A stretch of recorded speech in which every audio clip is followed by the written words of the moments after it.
Speaker. Let us pray. Almighty God, where you have called us to govern this province, we ask your help to make decisions and laws that will be just and that will promote the interest of our people. Almagtige God, ons bid dat u gedurende ons vergaderings ons die nodige wysheid sal gee en ons motiewe suiwer sal hou en dat u ons sal help om al ons tekortkominge te oorkom en al ons besluite aan u op te dra. Sikelela ilezwe lethu nabantu balo, musile ukulungu kwepondo lethu, nkosi sikelela i-Afrika, qina abantwana bayo, kokhela inkokeli zayo, yeniki uxolo i-Afrika. All this we beg in your holy name. Amen. Please be seated. Honourable members, before we commence with our business of the day, and mindful that this is a fully virtual sitting of the House, let me request all members to stand in their respective places and to respectfully observe a moment of silence for all the victims of the recent devastating floods that affected extensive parts of this province. Please rise.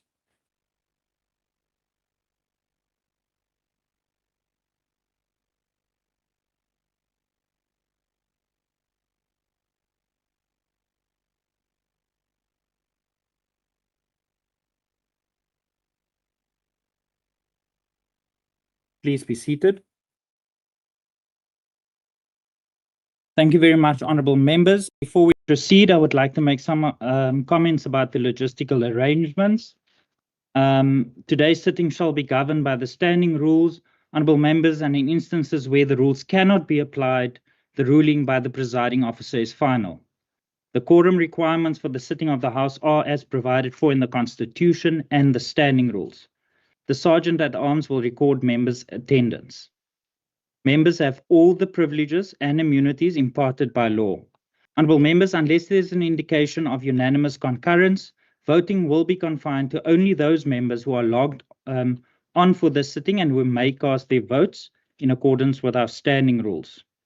Members who are considered to be out of order by the presiding officer will have their microphones muted and will be called to order. When an honourable member wishes to raise a point of order, such an honourable member may address the presiding officer as normal, but must ensure to mute his or her microphone when he or she has completed speaking. Honourable members, I wish to inform the House that as the sitting is being conducted fully virtual, members who are recognised to speak will be required to switch on their cameras for the duration of their contributions. This measure, honourable members, is intended to assist the Chair in the orderly conduct of proceedings and to ensure proper visibility and participation during the sitting.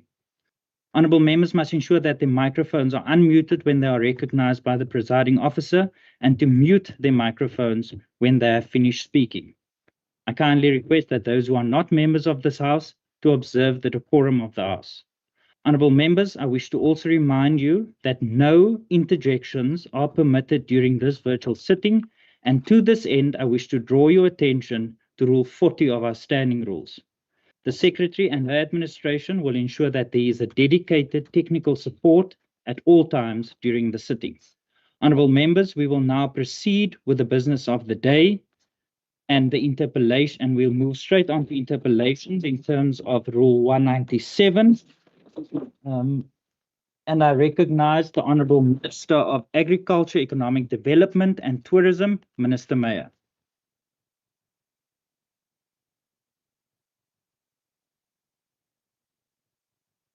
Thank you, Honourable Speaker, and thank you to the Honourable Member for the interpellation about the state of the Port of Cape Town and in the context of the citrus. I'm happy, Speaker, to report that the Western Cape Department of Agriculture, we participate in various forums and platforms and initiatives aimed at improving the logistics and operations of the Port of Cape Town. Some of the strategic interventions identified to date include the development of the Port and Cape Town digital logistic planning platform, which is expected to provide key insights to port users, internal and external clients, on the performance of the port and to coordinate such activities. And this platform also monitors the port activities in almost real time to inform timely interventions to any and on other potential delays in the Port of Cape Town. Moreover, there are other research studies being conducted on the short and long-term port proficiency and efficiency gains given the various interventions, also considering other ports here in the province. I'm also happy to report, Speaker, that while the management of the Port of Cape Town does not fall under the mandate of the Western Cape Department of Agriculture, we make it our business because we are responsible for exports. It is fair to indicate that our attended several engagements, and the last engagements from the Port Authority, it's something that the Western Cape government instituted. The Port of Cape Town stakeholder dialogue took place on the 12th of February this year, where my head of the department, Joanne and Glenn Stein, also made some inputs during the stakeholder engagement in the Port of Cape Town. Thank you, Chair. Thank you very much to the Honourable Minister. I now recognize the Honourable Masipa. Honourable Masipa, before you proceed, and honourable members, if you look at your screen on the left-hand side, you'll see the time allocation. So just ask your indulgence as the table staff just amend the time as we proceed with the proceedings of the day. And I just ask the table staff to adjust Honourable Masipa's time to three minutes. Thank you very much. Honourable Masipa, you may continue. Thank you, Honourable Speaker. Honourable Minister, our thoughts are with you, your department, and all the farmers who have been affected by the devastating floods in the Western Cape. I want to take this opportunity to extend our sincere appreciation to the Western Cape government and everyone involved in responding to the damage. Minister, the 2026 citrus season is a defining test of our province's economic resilience. We are currently facing a perfect storm. Record high fuel and fertilizers cost, prolonged transit times driven by Middle East volatility, and the persistent crippling bottleneck at the Port of Cape Town. While industry bodies and yourself are doing their best to focus and adapt, our producers are operating on a knife edge. Every delay caused by port inefficiencies directly compromises the shelf life and quality, ultimately threatening the financial viability of our world-class produce. Simply put, failures at the port are a major barrier to our economic ambitions and a direct risk to the growth for jobs strategy. Encouragingly, the industry is finding alternatives. Recent reports from West Coast Air Access Initiative show that air freight is on the rise within the province, with perishables making up the largest share of these volumes. While this adaptability is welcome, air freight is an incredibly expensive exercise for farmers. To date, no comparative studies have been concluded to evaluate the long-term cost differences between maritime shipping and air freight for these volumes. However, the pressing questions remains, Minister, how quickly can the Port Authority resolve crisis and capitalize on our hard-earned advantage as the world's #1 citrus exporter? Is air freight truly a viable alternative to shield farmers and producers from port failures? And in the light of these challenges, what market access initiatives is the department, both national and provincial, utilizing to help our farmers get their produce abroad quickly? Thank you, Honourable Speaker. Thank you very much, Honourable Masipa. I recognize the Honourable Nkondlo. Thank you, Honourable Speaker. Honourable Speaker, we must admit this is a very strange question by the chairperson of the Standing Committee. and one, understand the limited participation of the other members and parties in this interpellation. First, as a timing issue, as we are debating against a deeply stressful period, which renders this question much untimely, maybe, and its relevance washed away with the floods. This industry, we seem to obsess about how Transnet is run, preoccupied with delays in the ports, have even much bigger problems as we speak, from the heavy floods that have uprooted trees, compromised irrigation systems, and destroyed access to roads. Leadership is also about timing. The Minister of Agriculture, John Vulligate Steenhuisen, and the Premier Alan Winde followed each other on a chopper trip with a helicopter view over the damages experienced by our farming community, including the electricity blackout that threatened produce aimed for exports, as cold storage remain under strain without energy supply. In my constituency in Witzenberg, the areas were out of electricity and water for 5 days, with the Mitchells Pass suspected to be in danger, as no conclusive engineering done to confirm it is still safe after the storms. Are we really asking the right questions or chasing wins on behalf of our handlers? As why would the chairperson be interested on progress of private sector involvement, a topic that has received an overkill, especially by our Minister Mayor, who boldly told us during his budget vote of driving a full-scale privatization. Unfortunately, even that didn't secure him a seat in the leadership of the DA. Maybe we must ask the minister that, given the floods, how have you and the department moved swiftly to save and give support to the citrus industry? As we know, the Citrus Growers Association has had to cancel its planned Citrus Day that was planned in Citrus Dal in June because roads have collapsed there. How have you covered the black citrus farmers that contributed 25.6% of total citrus production between 2019 and 2023? I thank you, Speaker. Thank you very much, Honourable Nkondlo. I recognize the Honourable Masipa. Thank you, Honourable Speaker. Just for record, Honourable Nkondlo, our agriculture sector is pushed to the brink. We acknowledge that. While some farmers have managed to minimal losses, others have lost literally everything. Farming has become a battle for survival. We acknowledge that.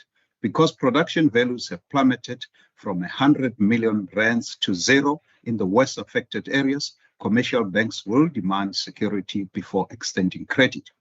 If our farmers are to rebuild, we need an urgent, coordinated intervention where financial institutions and the government work hand in hand to restore liquidity and farm security, value confidence. The stakes could not be higher. The Western Cape citrus industry, which recently lagged behind the Eastern Cape, has fought hard to reclaim its position as the critical pillar of South Africa's export economy and a vital driver for job creation. Yet this hard-won progress is being choked. It's being choked because of severe operational inefficiencies at the port, critical equipment deficit, and systematic congestions at the port of Cape Town, now dangerously compounded by a volatile climate disruption, threaten our international competitiveness and put high-value, time-sensitive cold chains at catastrophic risk. Furthermore, global market access is shrinking, caught between the geopolitical crisis in the Middle East and the operational failures at home. Our growers simply cannot afford to watch millions of rands worth premium fruit rot in stationary trucks and languish on wind-bound berths due to aging infrastructure. Port Sprott strategic turnarounds look excellent on paper, but the commercial reality on the grounds demands immediate, decisive action. Long-term stability will only be achieved by breaking state-enforced monopolies and accelerating proper structural private sector participation. The continued delays in securing private operational partners for the Cape Town container terminal leave our entire logistics network dangerously vulnerable by global standards. Port executive must move fast, pass vague policy promises, and provide concrete timelines. I thank you, Honourable Speaker. Thank you very much, Honourable Masipa. And I recognize the Minister, Minister Meyer.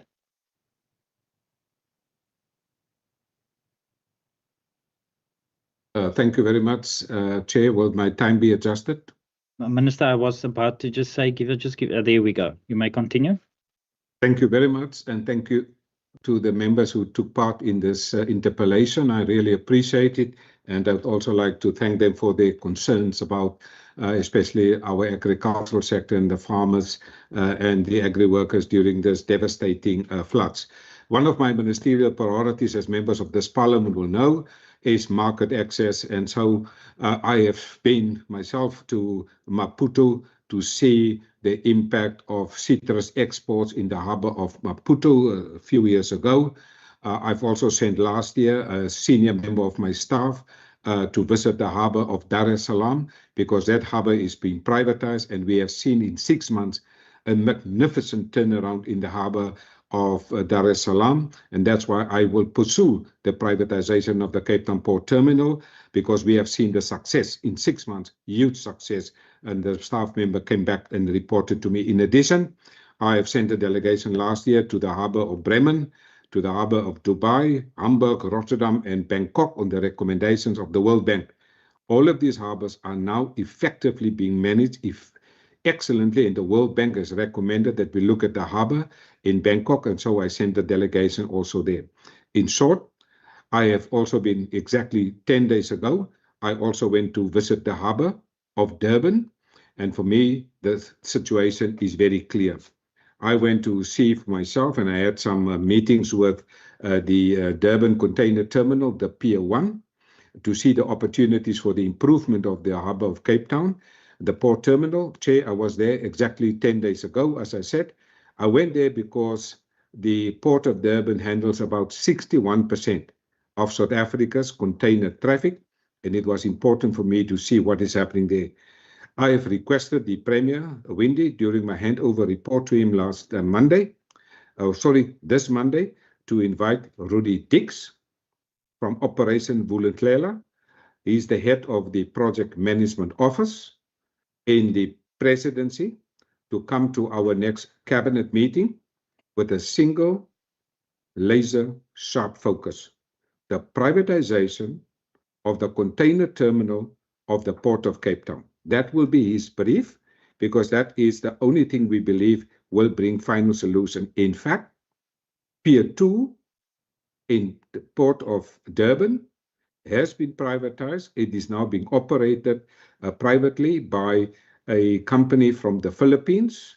And so we are interested in seeing the impact of privatization of Pier 2 in Durban, because that is exactly the type of service that we want to see at the container terminal, because we are responsible, as you know, for 58% of South Africa's primary agricultural exports. And I've made a commitment to the Premier that I want to see that we move that up to 60%. For that to happen, we need the Port of Cape Town, the container terminal, to work effectively, and we will continue to make that particular focus.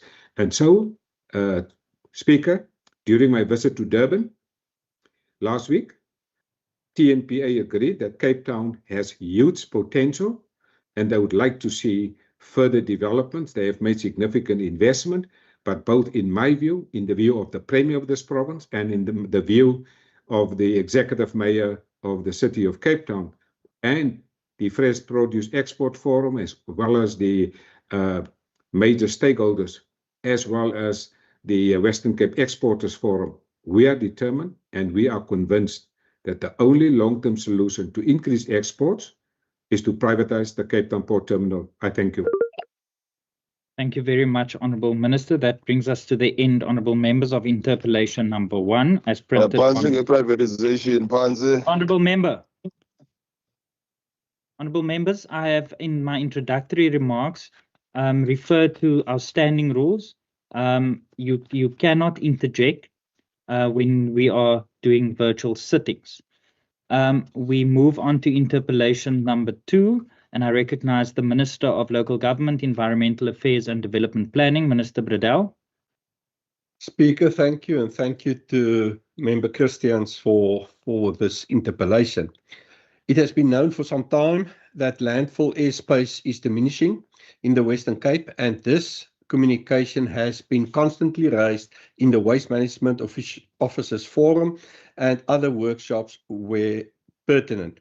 The provincial position was to ensure that regional landfill sites are established to provide airspace for participating municipalities, and this will be coordinated by the respective district municipalities. To date, Karwyderskraal Regional Landfill is already operational in the Overberg District Municipality and is currently serving Overstrand, Tiwats, Kloof, Cape Agulhas municipalities, and the option for Swellendam Municipality is still open to participate.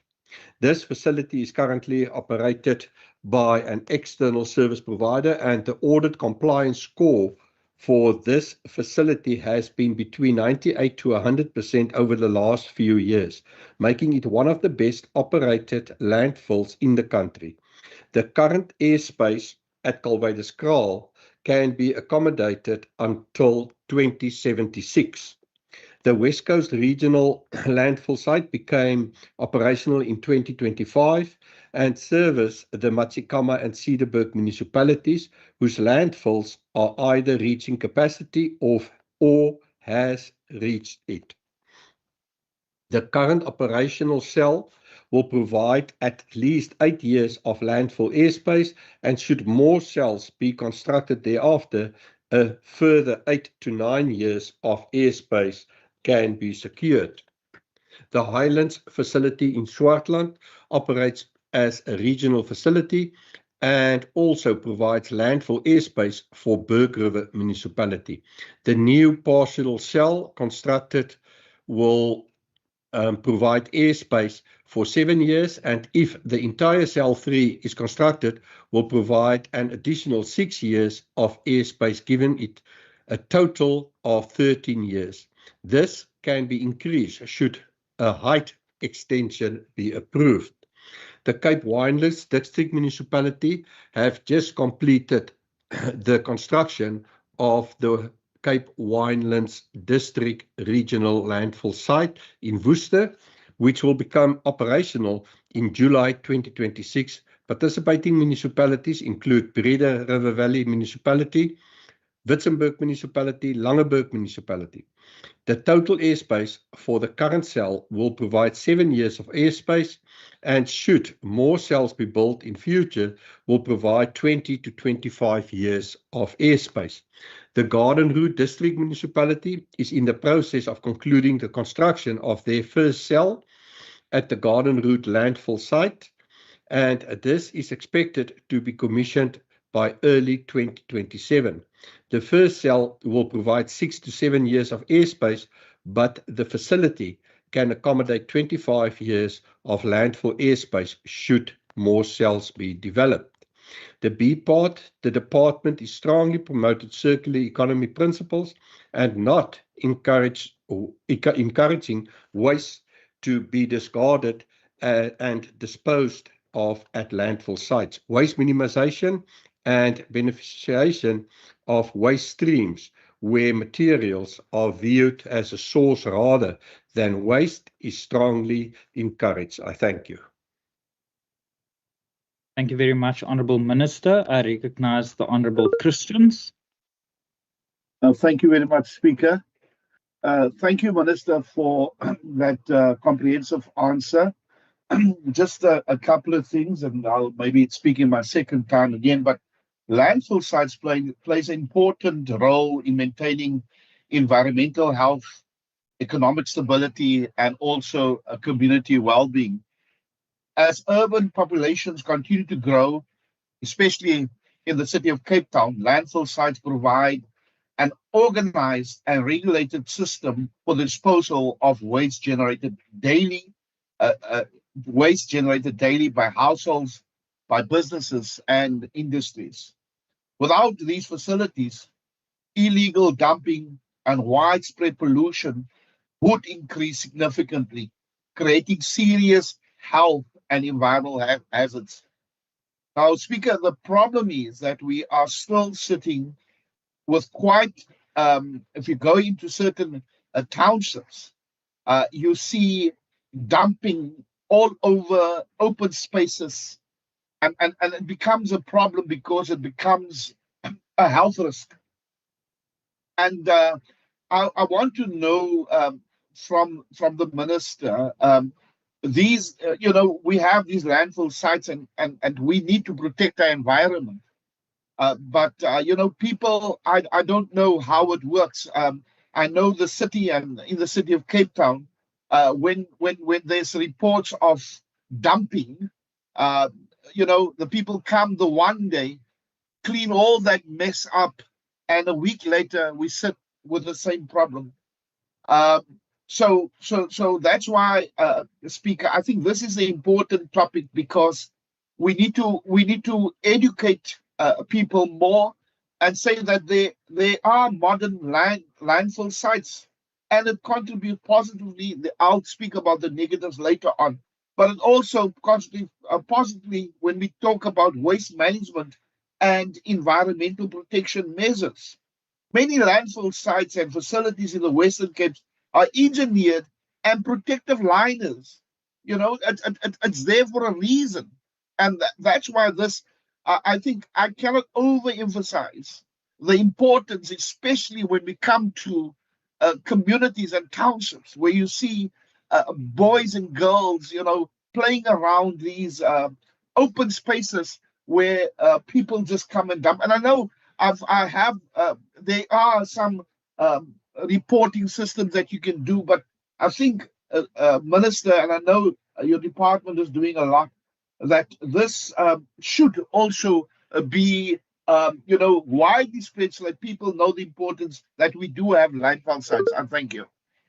Thank you very much, Honourable Christians. I now recognise the Honourable Bryant. Thank you, Speaker. Minister, it's encouraging to note that your department has a target to ban organic waste at landfills by 2027.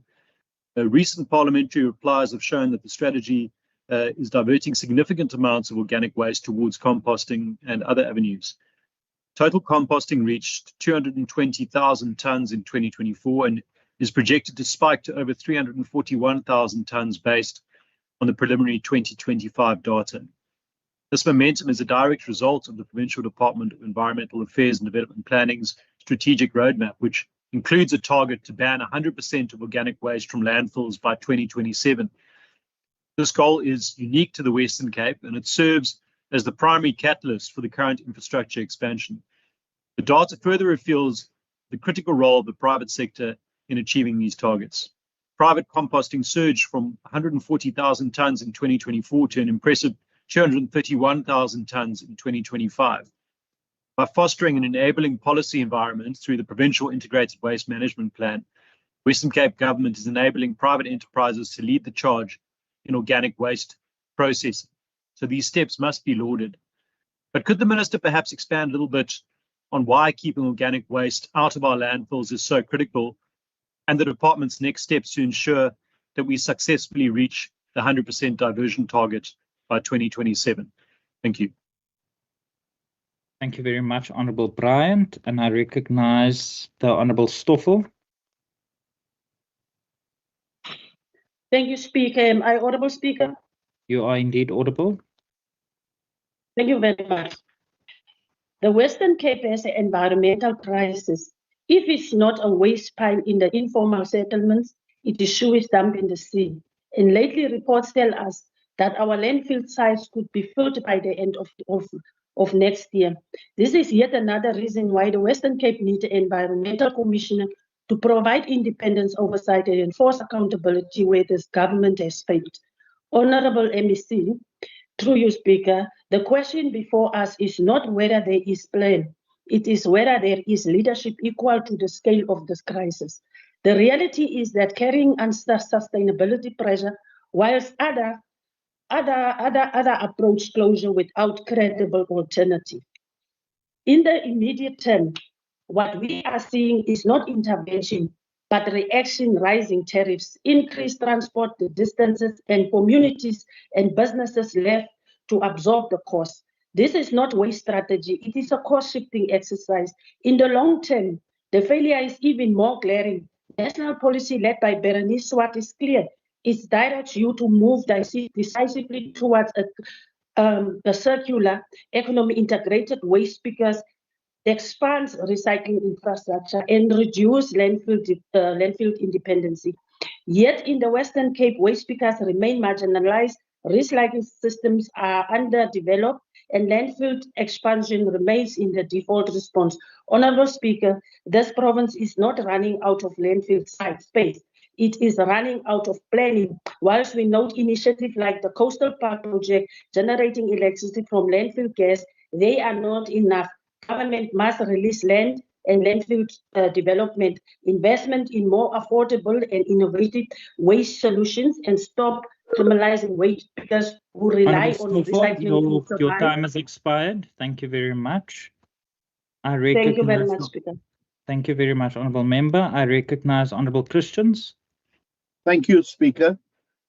Thank you, Speaker. Although we know the importance of waste management, landfill sites in the Western Cape also have several negative impacts on the environment, on the public health, and also surrounding communities. I wonder if the Minister is aware that there are reports out that people living near landfill sites in Cape Town, such as Coastal Park and Vissershoek, face risk of respiratory issues, asthma, TB, headaches, and says that it is out there. I don't know if the Minister is aware of that. And the other piece of information that I also received is the value of residential properties generally decreases the closer they are to landfill sites in Cape Town. According to the report, depreciation is tied to documented, and it's malodors, wind-blown litter, increased heavy traffic, noise, and potential health concerns. So, Speaker, as I said, landfill sites is important, and I just want to know from the Minister, when he speaks to the district municipalities, how's the planning done? If you open a landfill, do they try to get it as far away from communities? And did the Minister and his department do some of these research to say that some of this illness involved, and there's also the depreciation of properties? If the Minister can maybe say that.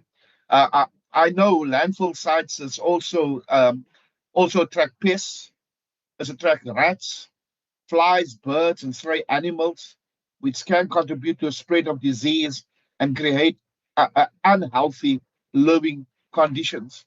Speaker, it's a serious concern, but you plan with the one hand, and the other hand you must also be careful. And as I said, I know the importance of landfill sites, because also assist with illegal dumping and also the poor waste management practices around some sites worsens the situation further. Speaker, I just want to ask the Minister, did he maybe is he aware of those reports, and did he get all through the department, all through municipalities, complaints about people living around these sites? Says, listen, I have TB now, or I have a problem with when it comes to health concerns. I thank you. Thank you very much, Honourable Christians. I recognize the Honourable Minister, Minister Bradell. Thank you, honourable members. Thank you, Honourable Christian. This is a very important debate and very close to my heart. Unfortunately, this will take time, and we're busy to phase it in. If you read internationally how to deal with waste, you will see to it that as soon as you skip a cycle, you fall back. So we need to build the system. The first was to license our landfill sites, then to take the decommissioned landfill sites and rehabilitate them, to get the municipalities to work within the licensing conditions, and then to build a system where you can build the circular economy, because as soon as there's the economy, you can then create jobs, and then people will deal with waste differently, and therefore the regional landfill sites. Although personally, I think that on the long term, we all know that we actually should move completely away from any landfill sites, but then you must transfer to waste to energy, those kind of systems that also will add a lot of cost, etc. So we built the system slowly, because also when you need to go to energy to waste, you also need certain volumes, and per district you can get that volumes, but not per single municipalities. Yes, it can be unhealthy also to live close to a landfill site, and therefore the positioning of the landfill sites is crucial. But just to say, Honourable Christians, also the other night, the National Waste Management Award ceremony took place in Mangaung in Bloemfontein, and the Western Cape Waste team won 8 of the 10 awards. Showing us that we're on the right path, showing us that we do good, and doesn't mean we can't do better, and that there's still hiccups within the system. We've done a lot over the years on waste picking. We've actually started to talk about wastepreneurs and not waste picking, because they're entrepreneurs, they do a lot, we train them. Yes, the problem is that we at this stage don't have the funding to scale it, and therefore also looking at international funding options, etc. Honourable Dave, thank you. As chairperson, yes, to reduce the generation of methane gas at wasteful sites. That's why we want to get organic waste out of the system. It will also reduce our carbon footprint. Methane gas is also highly flammable, so the burning of waste and landfill sites, we will reduce that by taking out this. But saying this, remember that 2027, and maybe a good debate also again on the standing committee, because we need to push and educate our communities to get to take their organic waste out of the system, and we cannot just think because it stands within legislation that they're going to do this. So we will need to, as a department, put a huge effort into support and to help communities to take out their organic waste. Unfortunately, Honourable Stoffels, I can't say much because you just want, through you, Speaker, the Honourable Stoffels will criticise and keep on criticising, although there's nothing to criticise. Instead, I want to request that they must work either with us to help us to train communities, to educate communities, because there's a huge backlog in training and education in our communities on the waste stream, the value of waste, and the benefits of a clean environment. And I would rather call on her to be less critic and come and work with us and help us to train our communities. Thank you, Speaker. Thank you very much, Honourable Minister. Honourable members, that brings us to the end of interpellation number 2 as printed on the question paper, and we move on to interpellation number 3. And I recognise the Honourable Minister of Local Government, Environmental Affairs and Development Planning, Minister Bradell. Yeah, thank you, Honourable Speaker. Let's get all my papers ready. Honourable Speaker, to the Honourable Member Stoffels, thank you for the interpellation. Again, a very important and pertinent topic for where we sit currently. In response to the severe weather events affecting the Western Cape, the Department of Local Government through the Provincial Disaster Management Centre implemented the following immediate and coordinated measures. Early warning received and escalation. On the 4th of May 2026, the South Africa Weather Services issued impacted base severe weather warnings, which include orange level 8 and 6 of a cut-off low pressure system affecting mostly the Southern Cape Garden Route area, the western part of the Overberg, and parts of the Cape Winelands. This would cause severe and disruptive rainfall, damaging wind and waves, indicating significant risk and expected impact in the areas. The immediate activation following technical consultation with South Africa Weather Services, the Provincial Disaster Management Centre was placed on an elevated level of activation to coordinate the provincial response.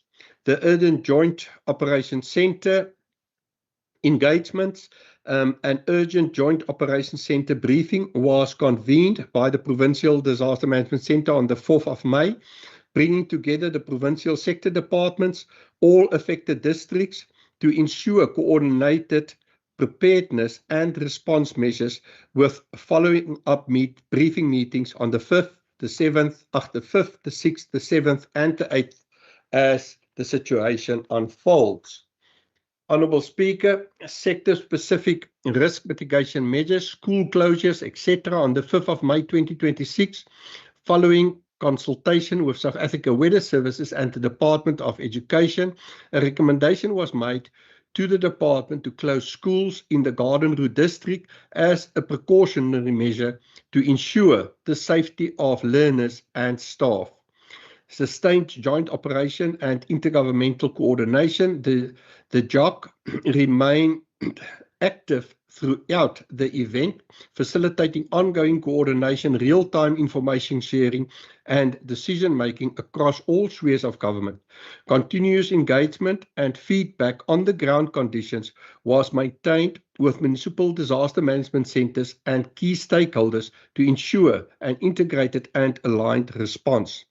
The situation monitoring and reporting, the Provincial Disaster Management Centre maintained continuous risk monitoring of dam levels and river flows through the Department of Water and Sanitation, weather developments, and on-the-ground impacts through the dissemination of regular situational reports covering road closures, infrastructure impacts, and humanitarian needs. Public information and early warning dissemination, early warnings and safety messages were communicated to stakeholders and public to enhance preparedness and reduce risk via departmental communication channels and social media platforms. Resource mobilization, the sector departments include mobility, health, wellness, social development, ESCOM, were activated and coordinated through the JOC structure to ensure a comprehensive response. Furthermore, the Acting Premier, Dr. Ivan Meyer, and the Acting Minister of Local Government, Andrew Marais, attended a George briefing meeting on the 8th of May 2026 to take a briefing on the recent weather events in the Garden Route district. Your time has expired. Thank you very much. I recognize the Honourable Stoffel. Thank you, Speaker. The recent level 8 weather warnings affecting the Garden Route devastated families and vulnerable communities across the Western Cape. Severe storms, flooding, infrastructure damage, and dangerous road conditions led to widespread destruction and, most tragically, the loss of lives. Reports indicated that more than 100 residents across the province have been affected by flooding, damaged infrastructure, road closure, and disruption to essential services.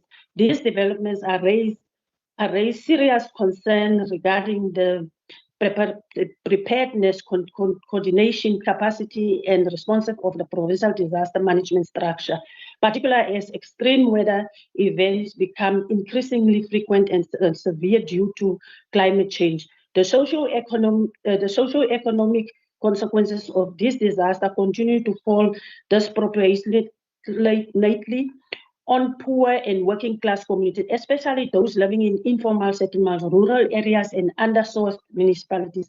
Families lose their homes, furniture, food, personal belongings, income, and access to healthcare and education and transport infrastructure. Many communities remain trapped in cycles and vulnerability because of inadequate stormwater systems, delay in emergency response, and insufficient long-term disaster mitigation plans. Speaker, it is not a coincidence that the farm workers were left stranded at the rooftop by severe flooding between Worcester and Rosenville, with 23 people rescued and 3 others tragically found dead on a flooded farm. The impact of this severe weather was not experienced equally. It exposed the deep inequalities and years of negligence facing poor rural communities, farm workers, and informal settlements across the province. Whilst the disaster management structures may appear coordinated and functional at a provincial level, there are serious concerns that is at a district and local level. Disaster relief resources are not reaching the communities that need them the most. In towns such as George, allegations continue to emerge that the disaster-related funding and relief distribution are often fluent by political consideration, while deeply underdeveloped and rural communities remain neglected and underserved. funds may be allocated to districts, but poor communities on the ground continue to wait for the meaningful assistance, emergency support, and infrastructure intervention. Speaker, wealthier communities are often better protected and recovered by far quicker. Therefore, we cannot only be discussing an environmental issue. Honourable Stoffel, please take your seat. Honourable Van Vogel, is there a point of order?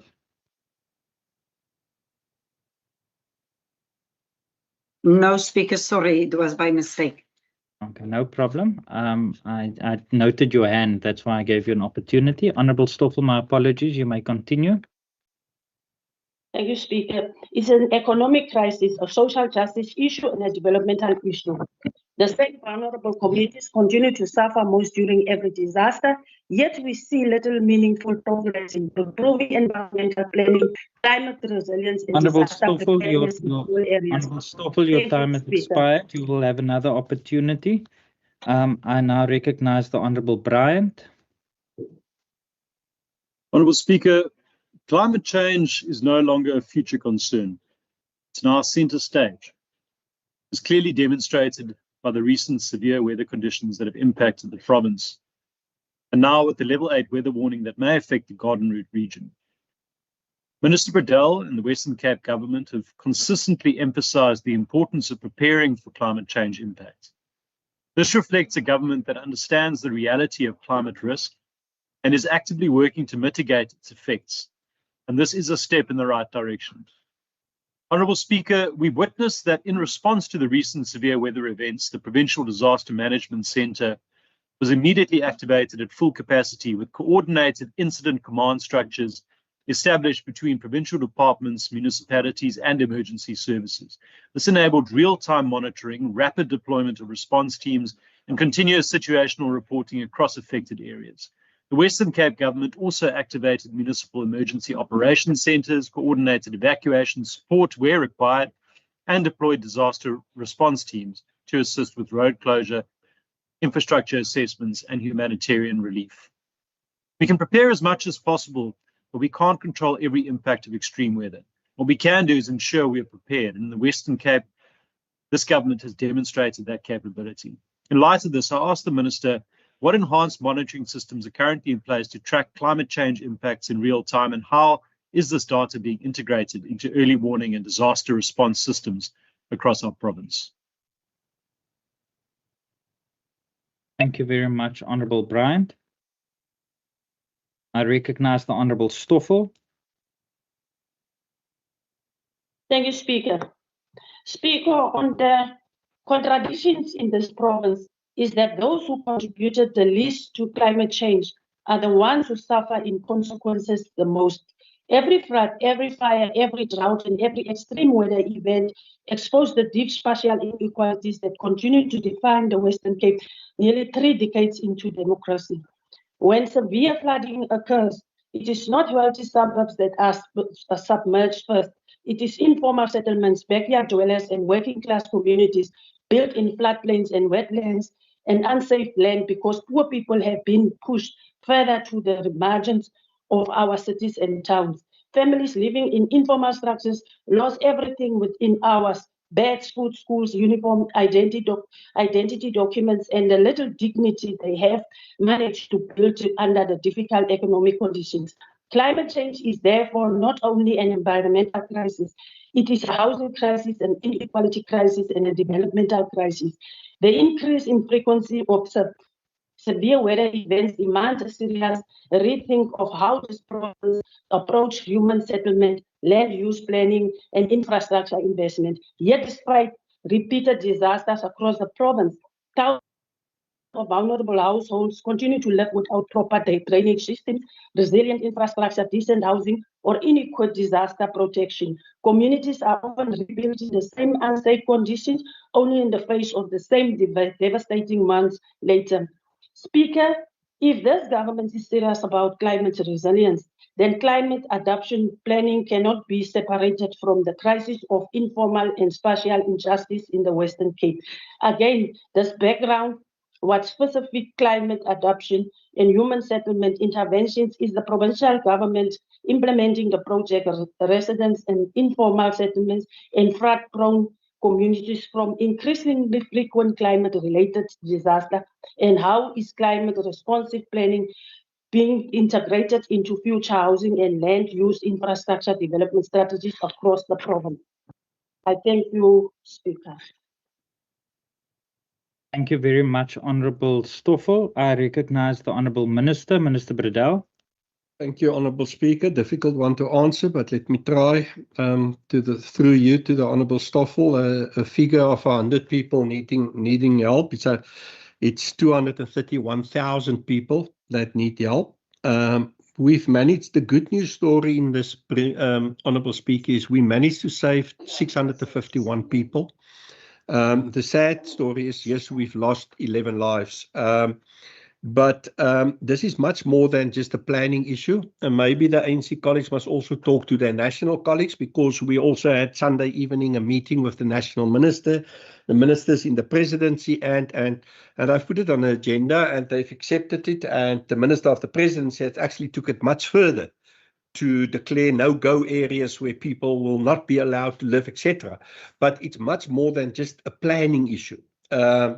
So we will take this to a national level. We will have a debate, because obviously in any storm, it is the vulnerable and the poorest of the poor that suffers the most. Stormwater is not the enemy here. Stormwater and stormwater development, you must remember when you plan your stormwater, etc., you plan to take 35 millimeters of rain an hour. If you get 300 millimeters of rain, you're in trouble. You cannot plan for more, because it will just be getting too expensive, etc. So thereafter, the roads become a stormwater channel, and so forth and so forth. Honourable Brian, yes, we will also, after this incident, in 3 weeks' time, I think we will have a sitting where we will look at the lessons learned, what we've done right, what we've done wrong, because in any incident, you can just learn and build your systems.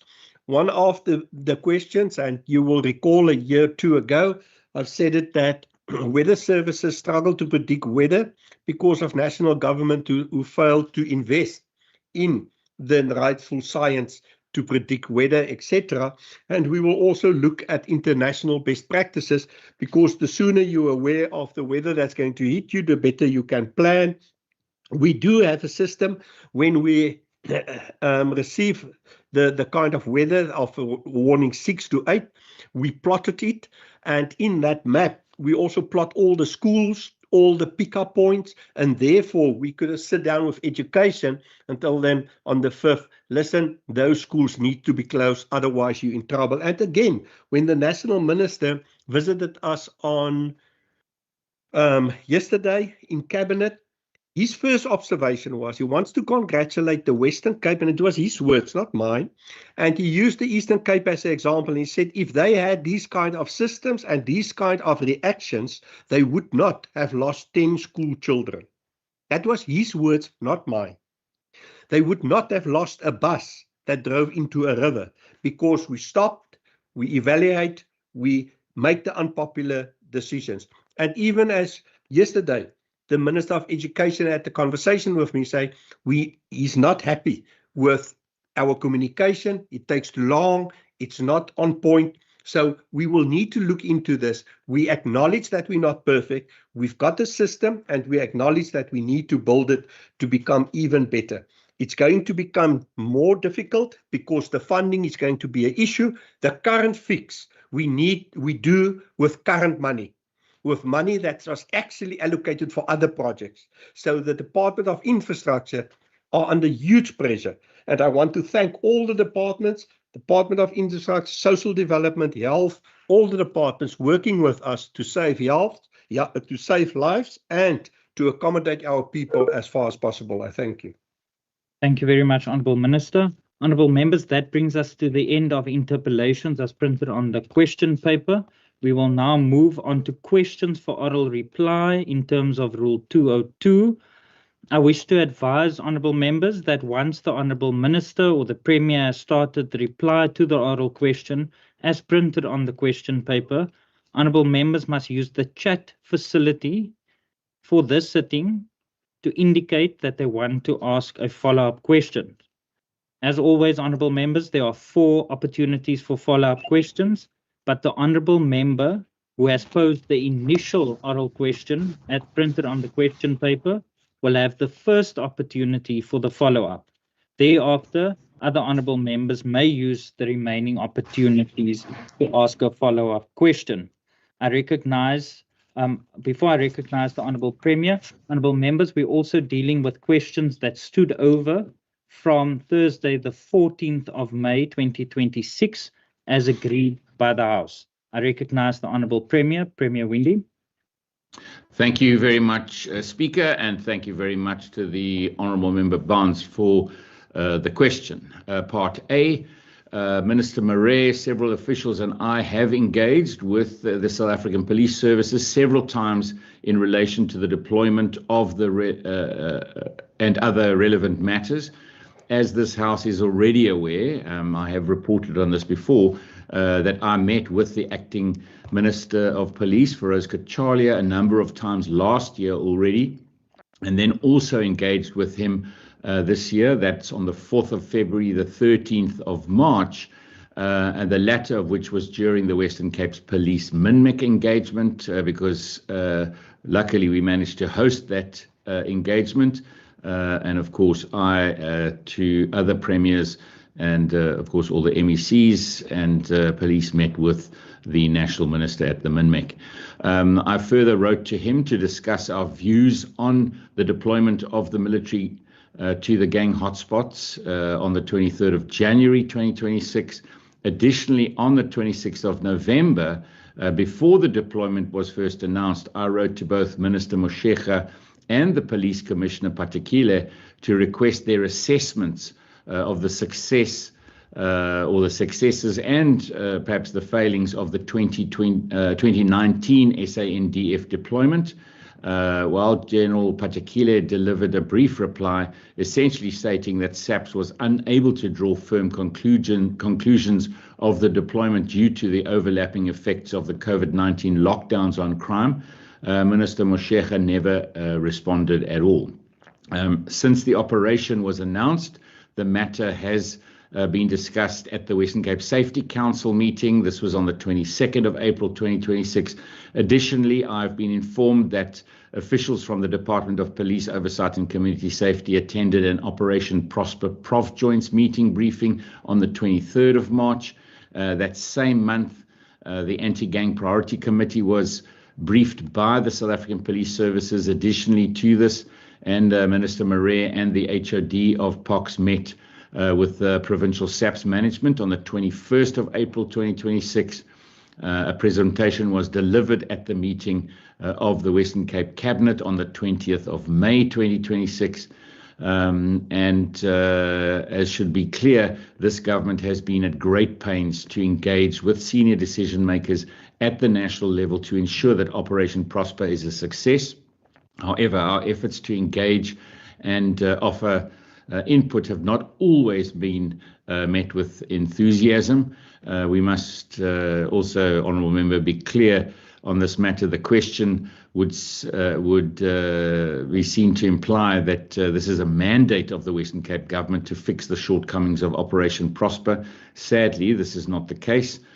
Since the onset, we have welcomed the additional resources that have been made available through this operation, but have warned that these resources must be deployed with the benefit of strong intelligence capabilities in targeted operations that result in areas and convictions, so that as to not replace the failings of the 2019 or replicate, the failings of the 29 Operation Lockdown. Thus far, our warnings have been ignored, and we now see the same mistakes being made.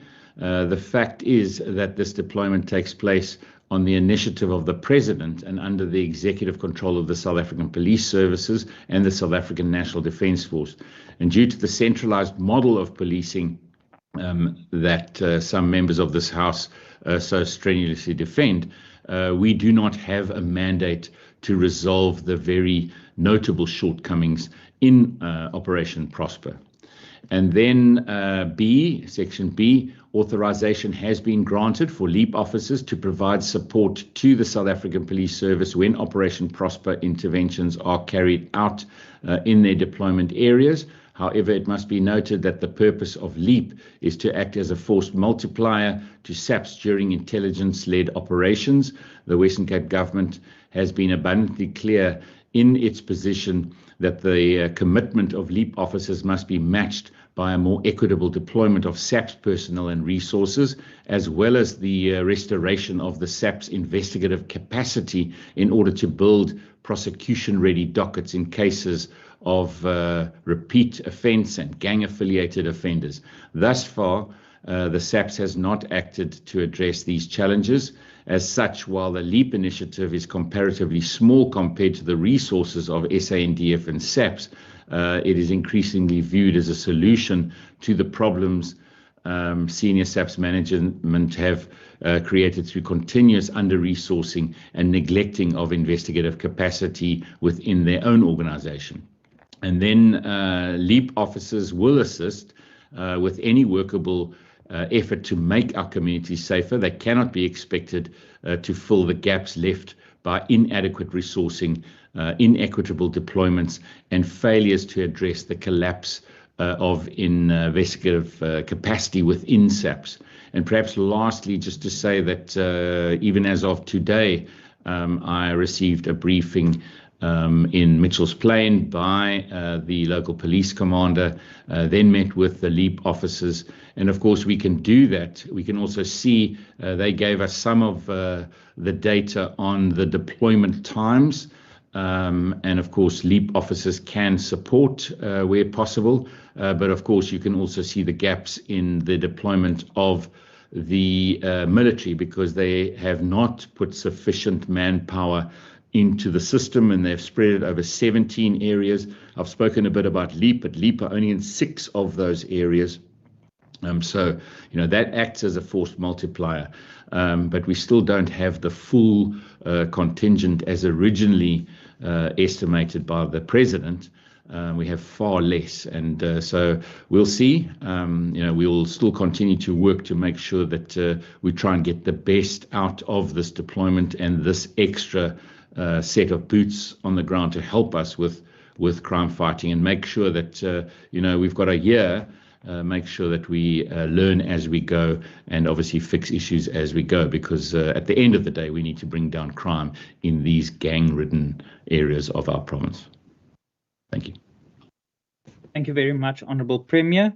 Honourable members, are there any follow-up questions? I have checked the chat functionality where you have to indicate that you would like to ask a follow-up question. There was no questions. Honourable Walters, is that for a follow-up question or a point of order? My apologies, Speaker. I clearly didn't follow your instructions properly in terms of the chat function. There is a follow-up question from my side. It's a bit of a concern, the response that we got in terms of the efficacy and the long-term solution that this provides. Can the Premier perhaps give us an idea of what, in his view, would have been a better alternative than Operation Prosper, particularly in terms of arrests that actually make a difference? I think we should be visioning what national government support to the Western Cape in fulfilling its mandate, what it should look like. And perhaps if the Premier can speak to that, I would appreciate it. Thank you.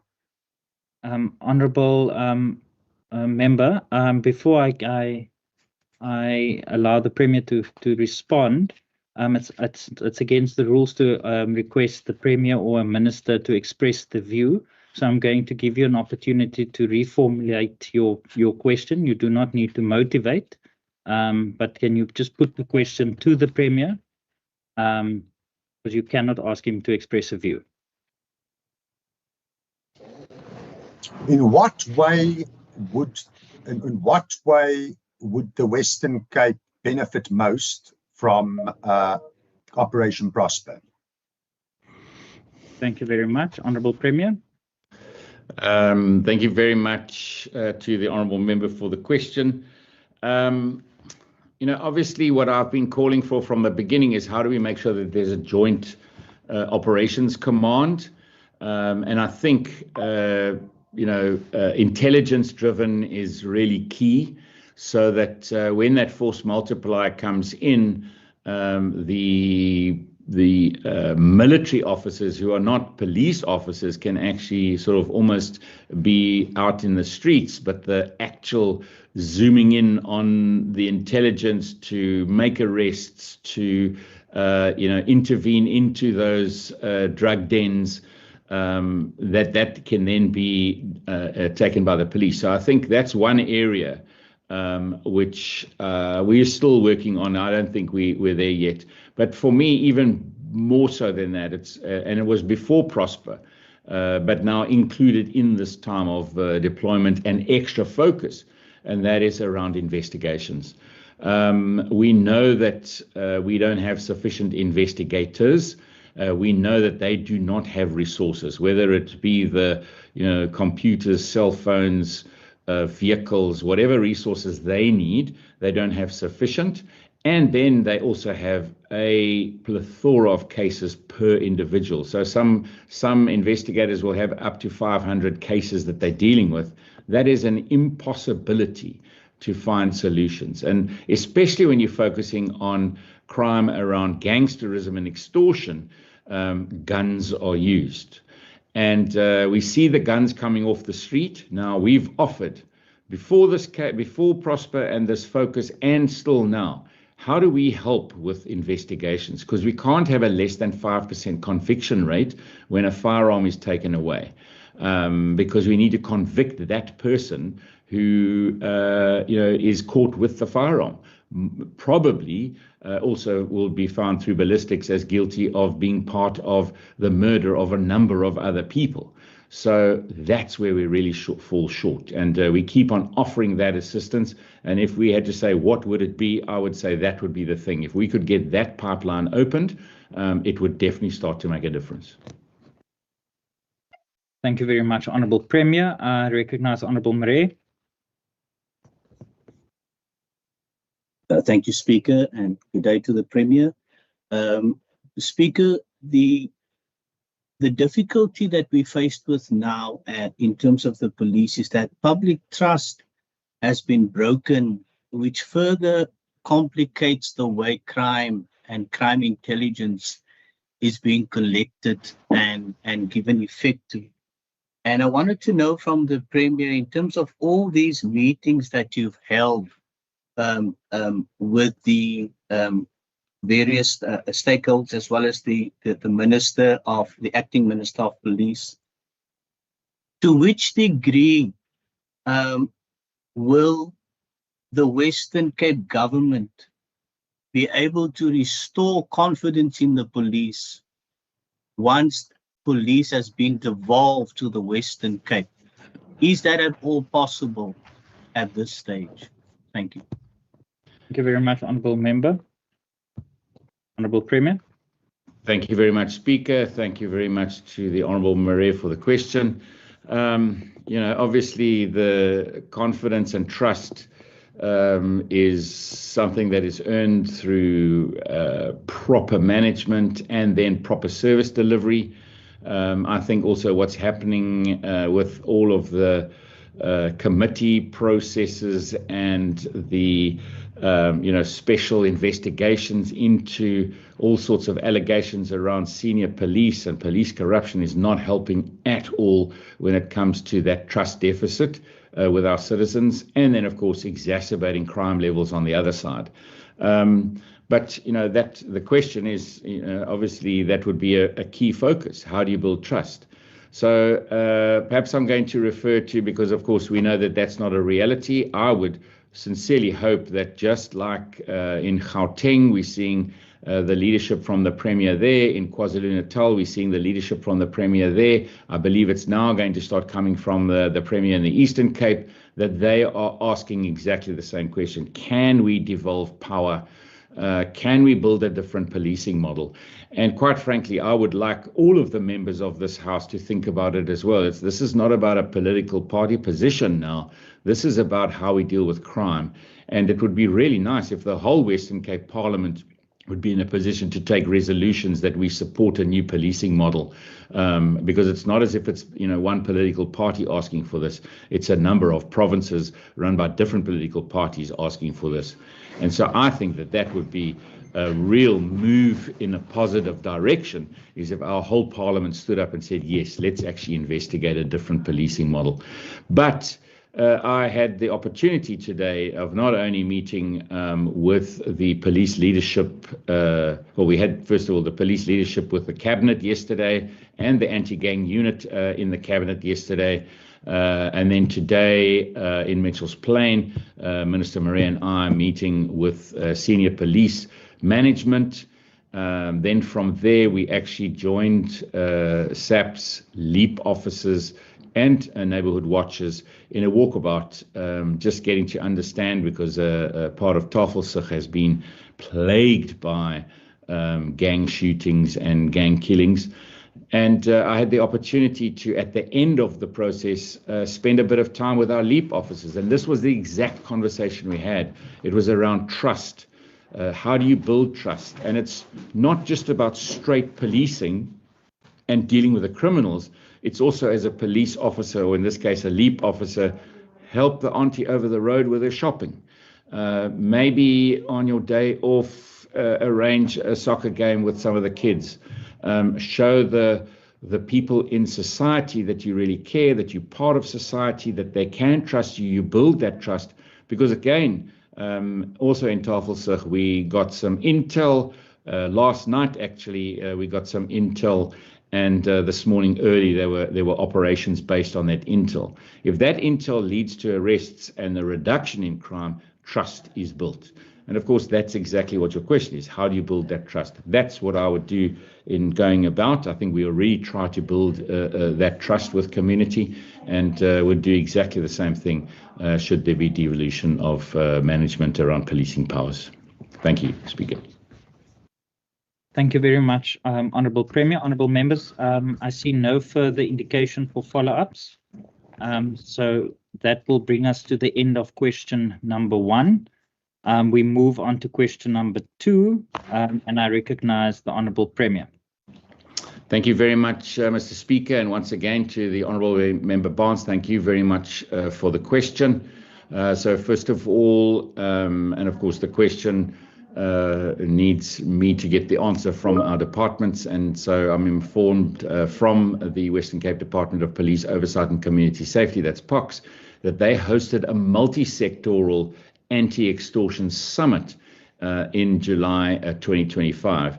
Bearing in mind again from the previous question that we don't have powers over policing, but I think your question is key. So what are the other areas that we focus on? So a multi-sectoral summit was called and hosted, and it looked at the extent of extortion in 6 sectors. First of all, transport and mobility. Of course, in transport and mobility, we do play a different role, where we have powers of licensing.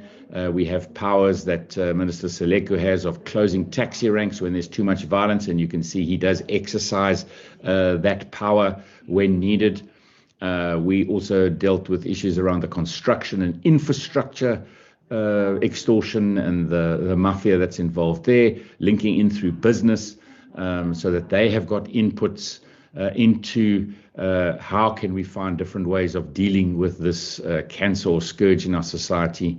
Local township and rural economy also involved in as one of the sectors of focus in this summit. Then the financial and business sector. Of course, around financial, this is where we also engage with SARS, follow the money, and often you can then catch the individuals. We are seeing that working when it comes to using some of the legislation around gangsters and using the Poker Act. And we have actually caught a few of those gangsters using the Poker Act, and how can that also be used when it comes to the financial and business sectors. The nightlife economy, of course, I think it's synonymous. Everybody understands the role that the nightlife economy has and how it's influenced and impacted by extortion and the extortionists, linked also to drug trade, etc. And then basic service delivery. So just municipal service delivery, how is it affected?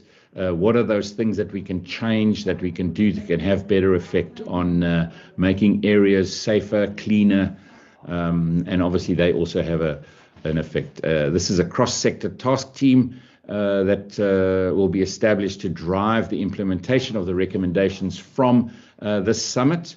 And then monitoring and progress will happen to ensure accountability.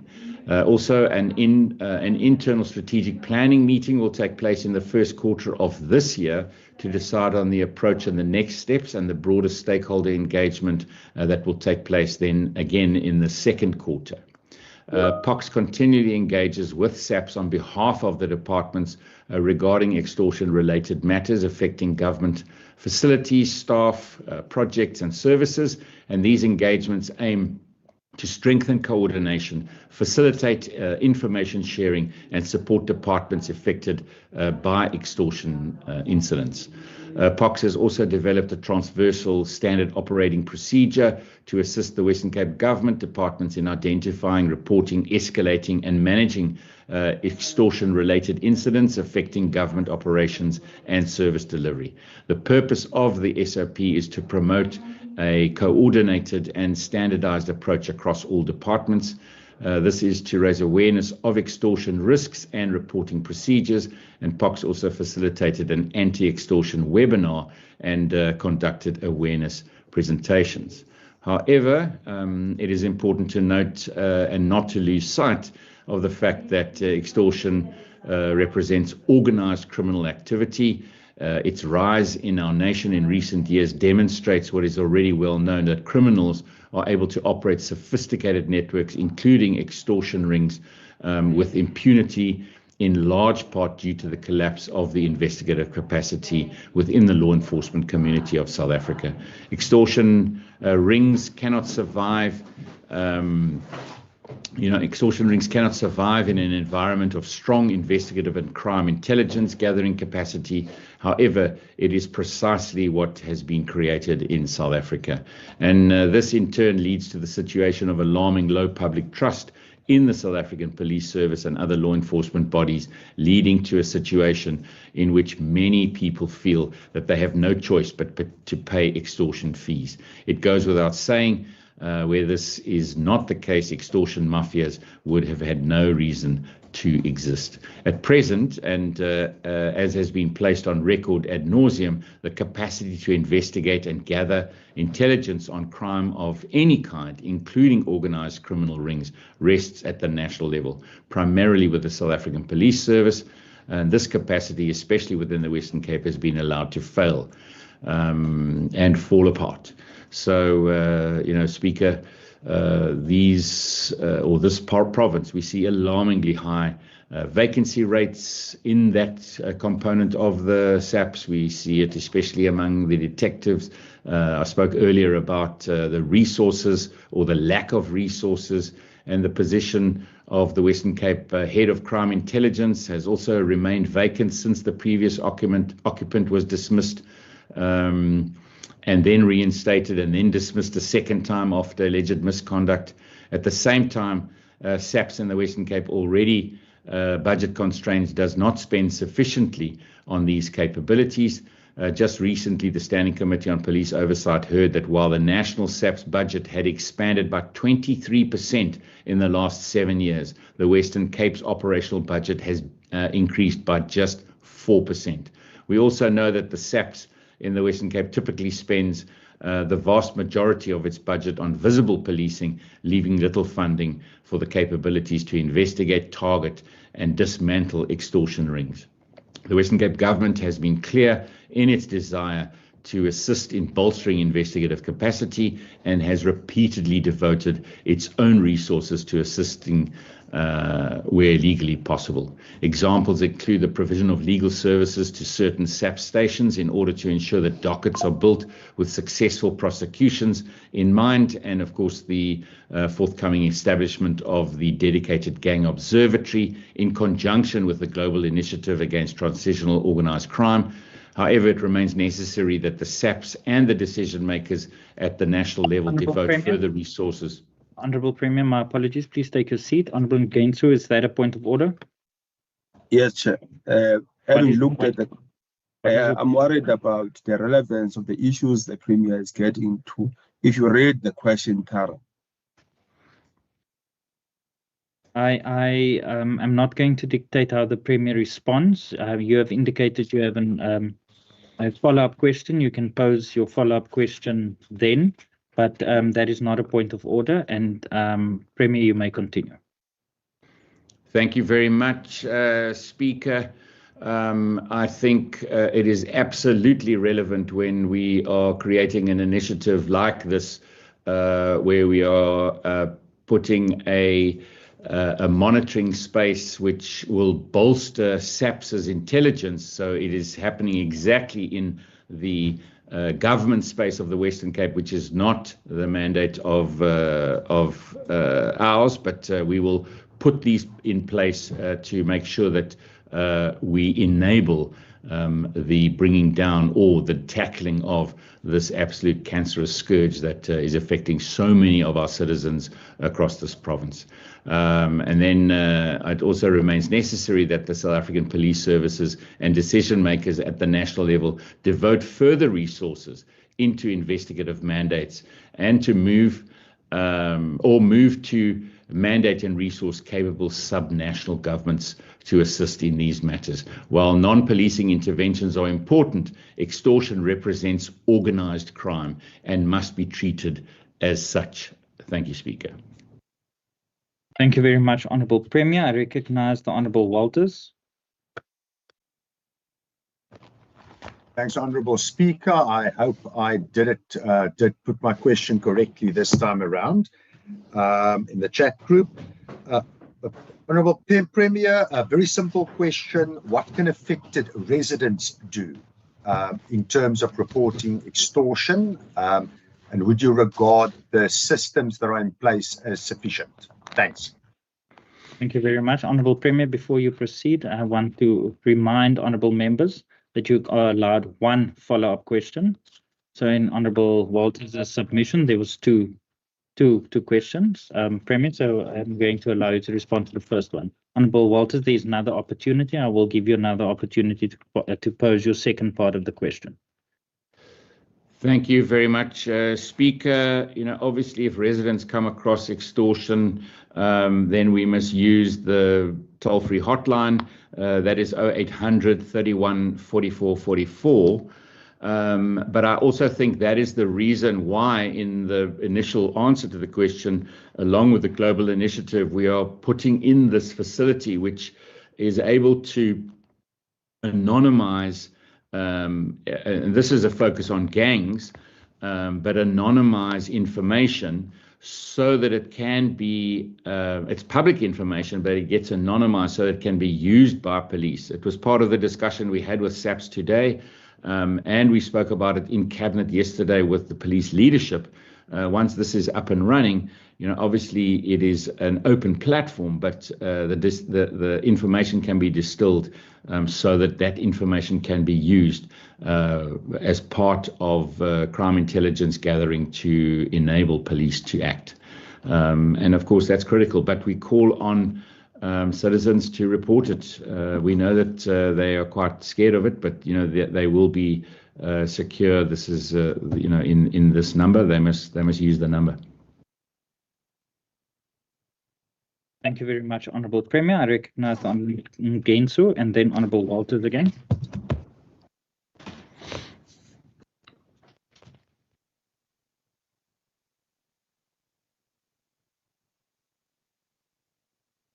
Honourable Member, you are muted.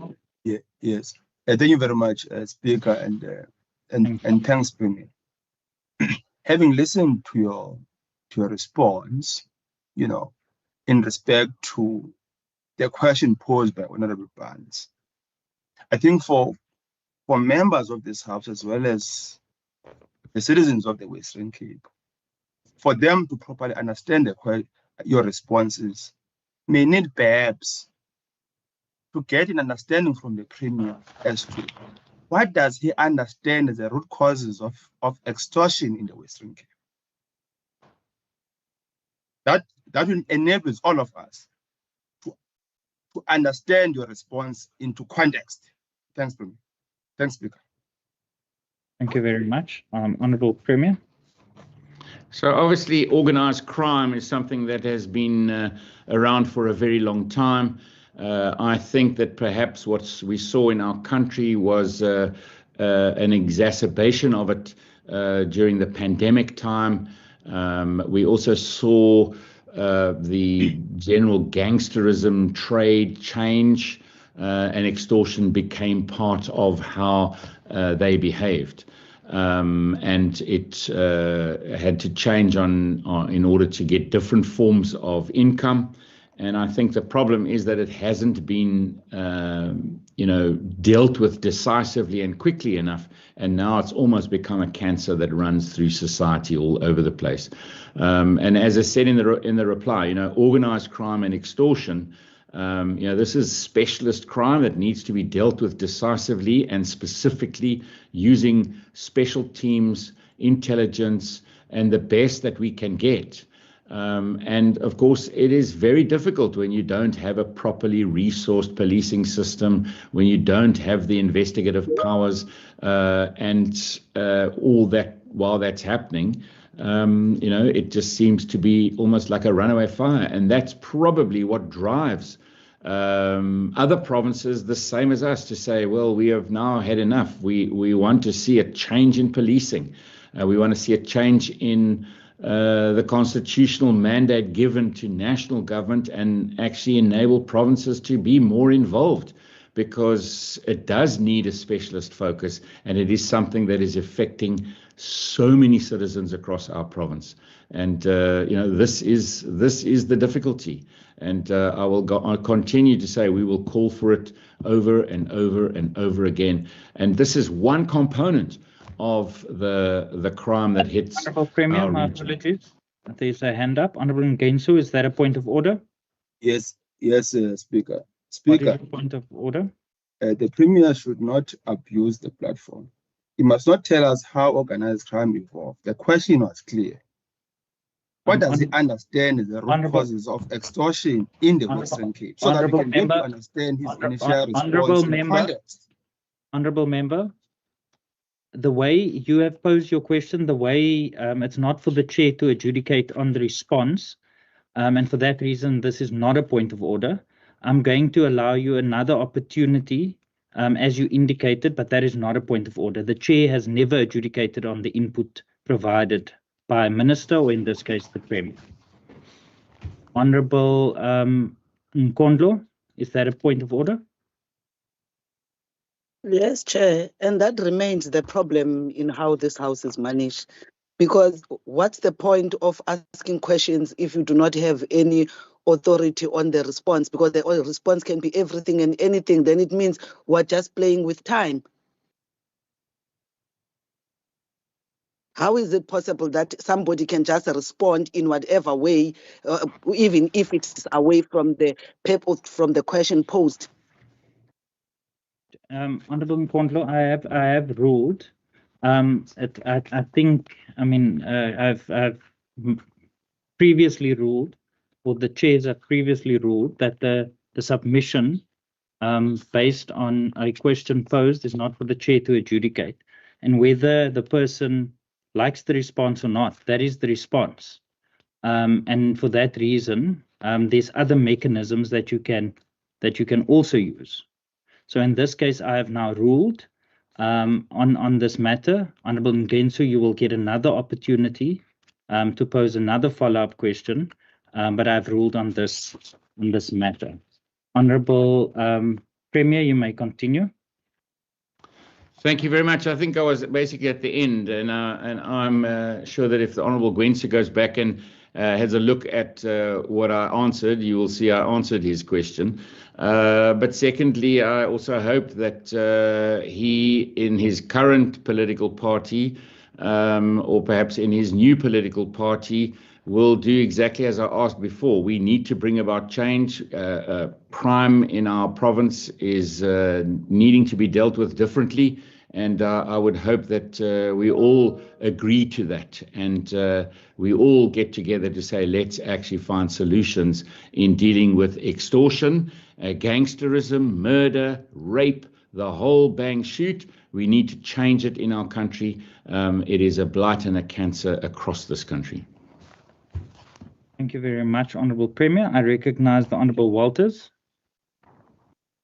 Honourable Speaker, I think my second question was in fact answered in the first response, so it's not necessary for me to ask that.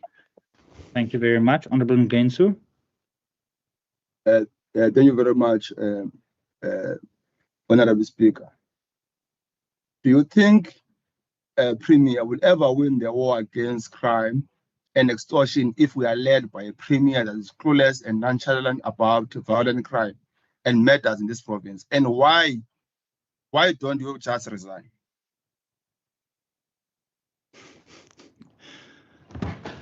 Honourable Premier. Yes.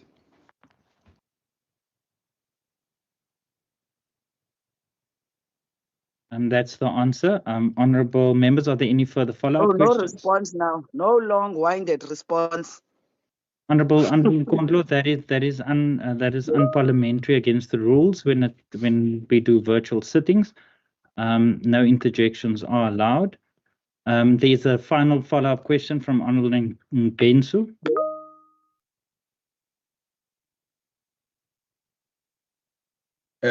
Thank you very much, Speaker. Speaker, I want to understand, on this question of the root causes of extortion, that don't you think that the number of squatter camps in Cape Town in particular, and the chronic crisis of underdevelopment would manifest themselves, of course, through squatter camps, amongst other things, are part of the root causes of extortion in working class townships in Cape Town in particular? No, I wouldn't say so. Thank you, Speaker. No, I wouldn't say so, because you can have migration of people, informal settlements, poverty, all sorts of influencing factors that which I think the honourable member is sort of trying to refer to in one part of a region, and it will not have an extortion problem, and you might have it in another. So I would say that evidence does not support what he's saying. Thank you very much, Honourable Premier. Honourable members, that brings us to the end of question number 2. We move on to question number 5, and I recognize the Minister of Education, Minister Mainyer. Thank you, Speaker, and thank you to the Honourable Member for putting the question on the whole topic of safety in our schools. Now, we have discussed the safety programs currently in place within our department, and of course, collaborations with law enforcement and other departments, and of course, non-governmental organizations extensively in the House. But I do think it is worth repeating some of the detail, considering the impact that safety matters have on teaching and learning at schools in the Western Cape. Our honourable members would be aware that in partnership with the City of Cape Town, the Western Cape Education Department has facilitated the deployment of 82 of what we call school resource officers at schools principally within the city of Cape Town. A risk-based and needs-driven allocation model is used to determine which schools will receive SROs. By that, I mean where they are most likely to reduce immediate safety threats, stabilize high-risk school environments, and of course, support sustained safe teaching and learning conditions. The allocation, of course, is generally informed by a combination of safety risk indicators, contextual vulnerability, and operational feasibility, considering crime and incident data, geographic crime hotspots, school safety profiles, and of course, vulnerability, socioeconomic and community context, and then of course, strategic priority areas. Honourable members will know that an area-based team approach is a methodology applied in a number of priority areas across the Western Cape, which brings together law enforcement agencies under the control of the South African Police Service, national, provincial, and local government role players, as well as community-based structures, NGOs, and experts aimed at coordinating and maximizing collective impact. Schools at risk are those where learners and teachers are negatively impacted by violence, bullying, harassment, the influence of substance use, and of course, gang violence. In addition, there is, as honourable members are aware, a memorandum of understanding between the Department of Basic Education and the National South African Police Service, which requires all schools to be linked to their local SAPS precinct, with the sector commander ensuring regular visits to schools and patrols in the areas around schools, particularly in peak hours, such as the start and, of course, the end of the school day. Of course, we also have a big emphasis on partnerships. Schools are encouraged to collaborate with parents, with community leaders, local organizations, and government departments, such as community police forums, neighborhood watches, and law enforcement agencies to create a safer environment around schools. A whole of society approach, as many honourable members know, goes a long way to improving communities and in addressing the scourge of crime and violence. And of course, to this end, schools are always reminded that it's important to involve the community in identifying the challenges and possible solutions. Schools with strong support in the community are often safe schools. Honourable members would also know that schools have school safety committees. The department provides training to schools on the functionality of each school safety committee, with which of course is a subcommittee of the school governing body.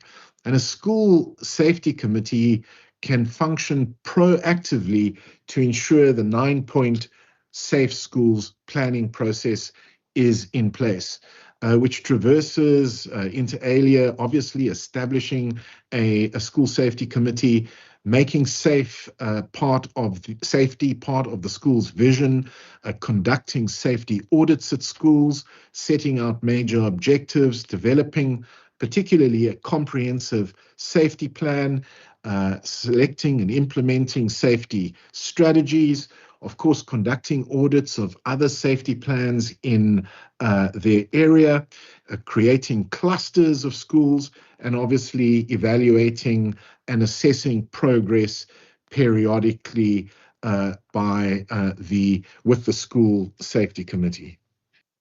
There's also a big emphasis on security infrastructure. Schools, as honourable members know, are provided with the necessary security mechanisms and training in developing an effective access control policy, and are constantly reminded to ensure the effective implementation of access control. Schools are also encouraged to liaise with their local police stations to do periodic patrols and the armed response companies are also requested to do more frequent patrols, as we believe that visible law enforcement, of course, is a good deterrent to those who want to unlawfully enter school premises. Honourable members, there's also a big emphasis on psychosocial support. Many honourable members would be aware of our Abuse No More protocol, which spells out in detail the roles and responsibilities of all parties in dealing with the cases of abuse. It prescribes an approach for employees of the department to identify, to intervene, to report, and to provide support in cases of child abuse, deliberate neglect, and to children who are victims of sexual offences. Bullying is, of course, regarded as serious misconduct in terms of national guidelines and regulations published in terms of the South African Schools Act, and schools must deal with bullying in terms of their code of conduct. The department has published extensive guidelines on managing discipline at schools, including, most importantly, dealing with bullying. And addressing bullying is part of the interventions laid out in the framework. Learners, of course, who experience any kind of abuse, bullying, or any other safety risk at schools can phone the Safe Schools call centre on the toll-free number 0800 454647 for assistance. The Safe Schools Division provides extramural youth development programs to build capacity for positive behavior, addressing aggressive and violent behavior.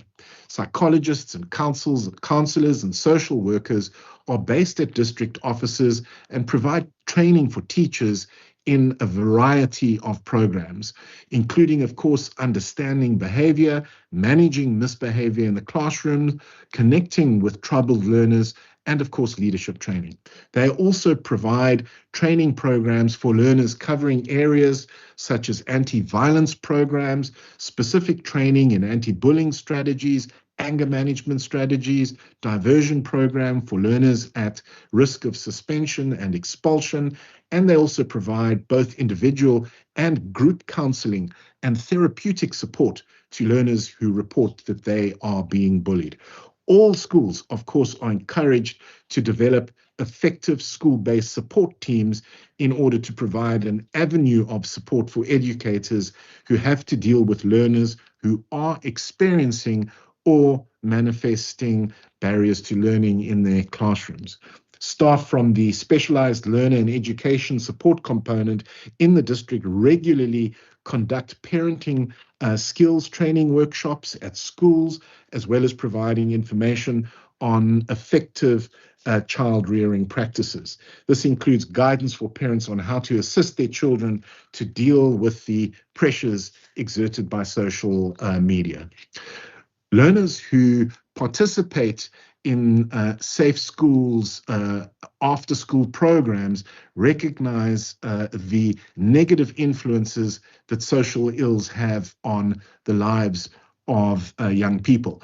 These programs attempt to restore positive values in their schools and communities as a way of preventing these problems and reducing the negative impact to young people. Learners gain knowledge on these programs and skills through these programs in sports and arts and cultural activities. They are exposed to different kinds of information that assist them to make informed decisions and choices in life. Learners get the opportunity to learn leadership, to learn strategic planning skills, and to participate in these programs. Importantly, at-risk learners get involved in discussions and social activities with peers in an environment that encourages positive thinking and constructive behavior and discourages self-destructive attitudes. Participation in annual camp outings also allows learners to engage in adult supervised fun and educational activities. And of course, the objectives of these various programs are to modify negative behavior and attitudes, reduce absenteeism, engage in active involvement in diversion programs through sports and arts and culture, to create safe learning environments, to instill a value system, and to provide training sessions on creative and constructive approaches to conflict resolution. They also advocate for the elimination of harmful practices imposed on learners at risk and provide positive influence on learners and communities. We obviously, as honourable members are aware, are also very concerned about gang violence. And to a large extent, our schools provide safe havens for learners who live in communities plagued by violence and gangsterism. However, our schools are not immune from these social ills, as honourable members know, because they are rooted in communities they serve. The Western Cape Education Department chairs the Priority Committee on School Safety with the Prof Joints, with representation by all departments whose goal, of course, is to promote safer school communities for learners and staff in the Western Cape. And they do that, of course, with effective collaboration and partnerships.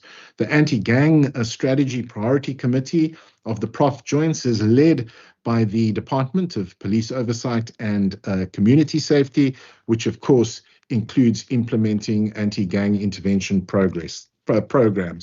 Our district officers work with schools to provide various forms of support, including gang-related behavior problems. And of course, these activities involve back-to-school campaigns, meetings with parents, absenteeism reduction operations, crime awareness, positive behavior programs, leadership camps, and of course, working with representatives of councils of learners.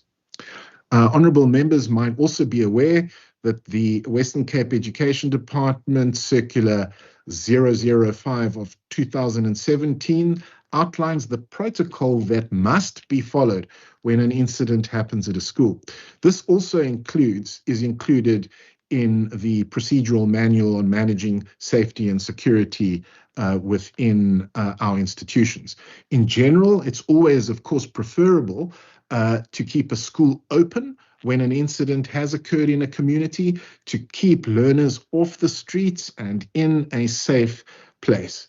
Where we do need to close schools early, it must obviously be done in an orderly manner, in coordination with the district, so that the information we receive from SAPS is essential in making these decisions.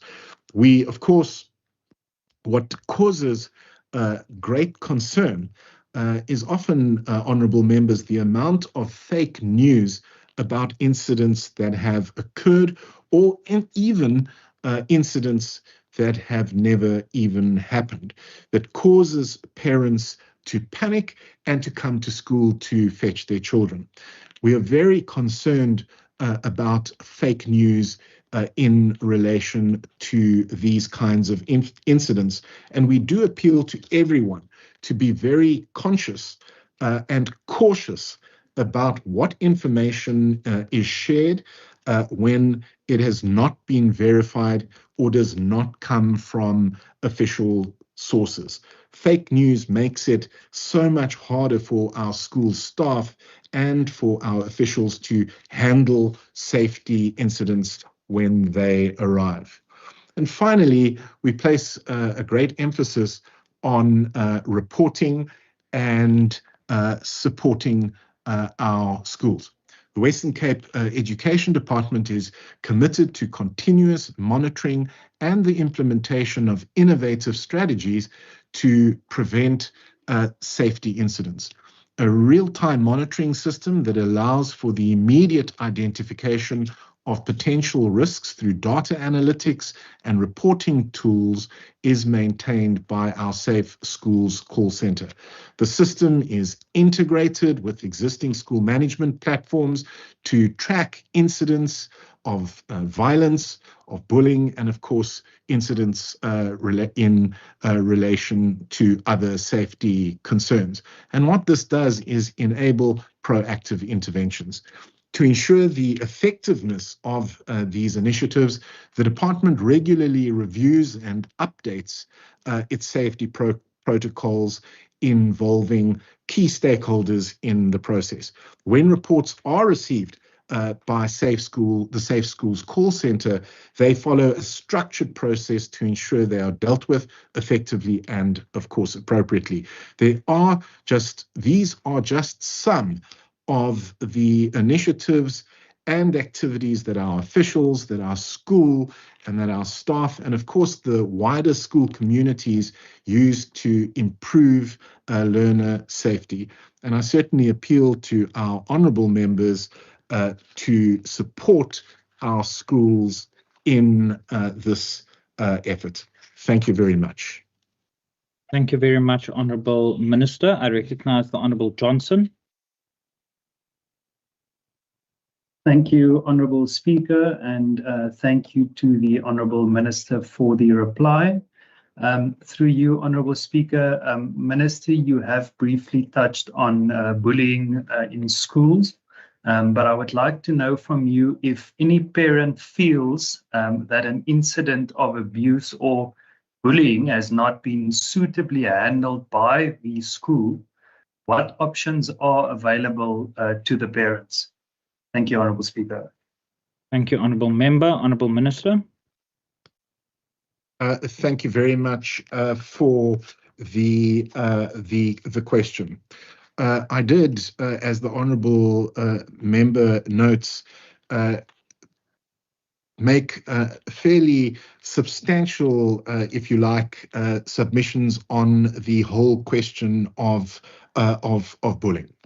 I think it's very important to understand that our Abuse No More protocol spells out roles and responsibilities for all parties dealing with any form of abuse, including bullying.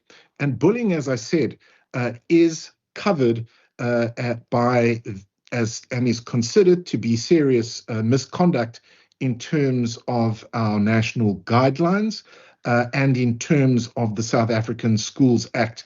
And it's vital that schools deal with bullying in terms of their code of conduct. But as the Honourable Member rightly points out, from time to time, parents will not feel satisfied that an incident of bullying has been dealt with suitably. So at the end of the day, schools must address bullying incidents in terms of their code of conduct. So for the parent who does not believe that an incident has been dealt with suitably, their first port of call must be to raise their concerns with the school principal. If after raising the issue with the school principal, even then, if a parent feels that an incident has still not been addressed to their satisfaction, they then have the option of escalating their complaint to the district office.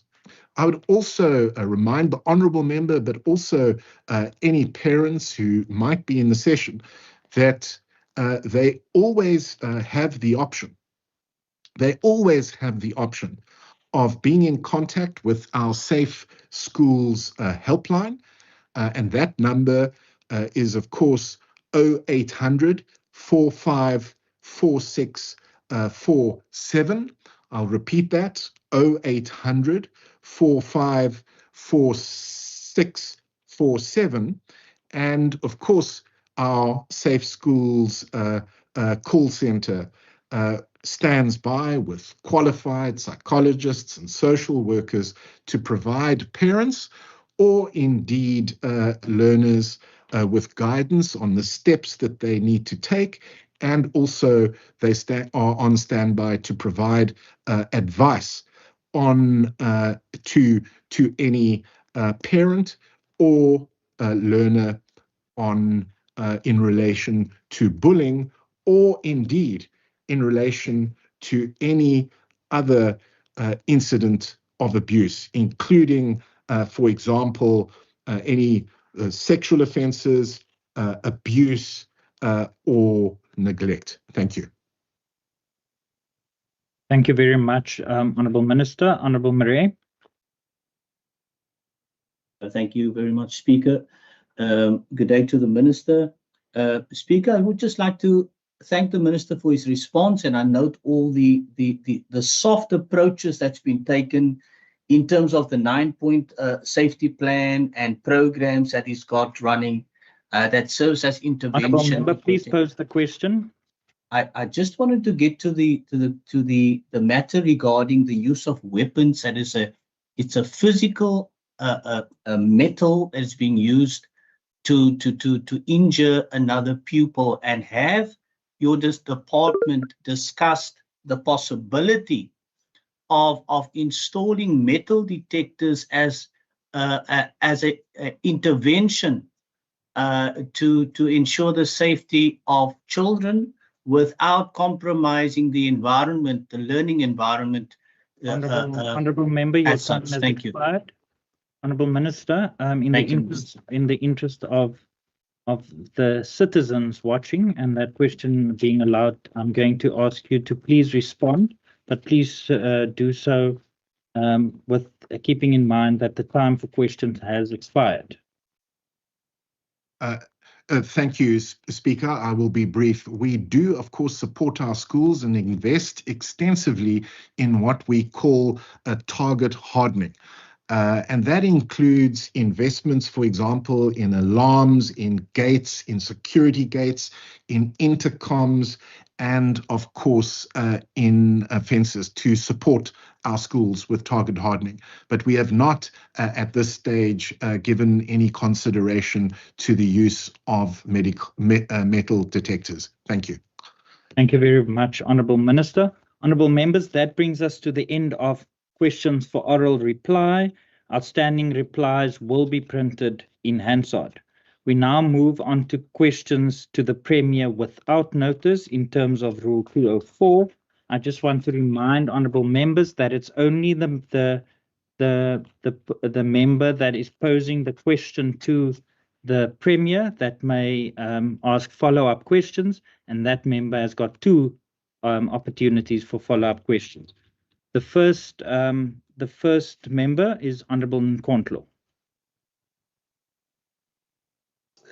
Thank you, Speaker. My question to the Premier is that I think last week, as the Standing Committee on Agriculture, we received the report that revealed what was in the study of the National Food and Nutrition Security Survey, that actually we've got 54.7% of households in the Western Cape that are experiencing some level of food insecurity.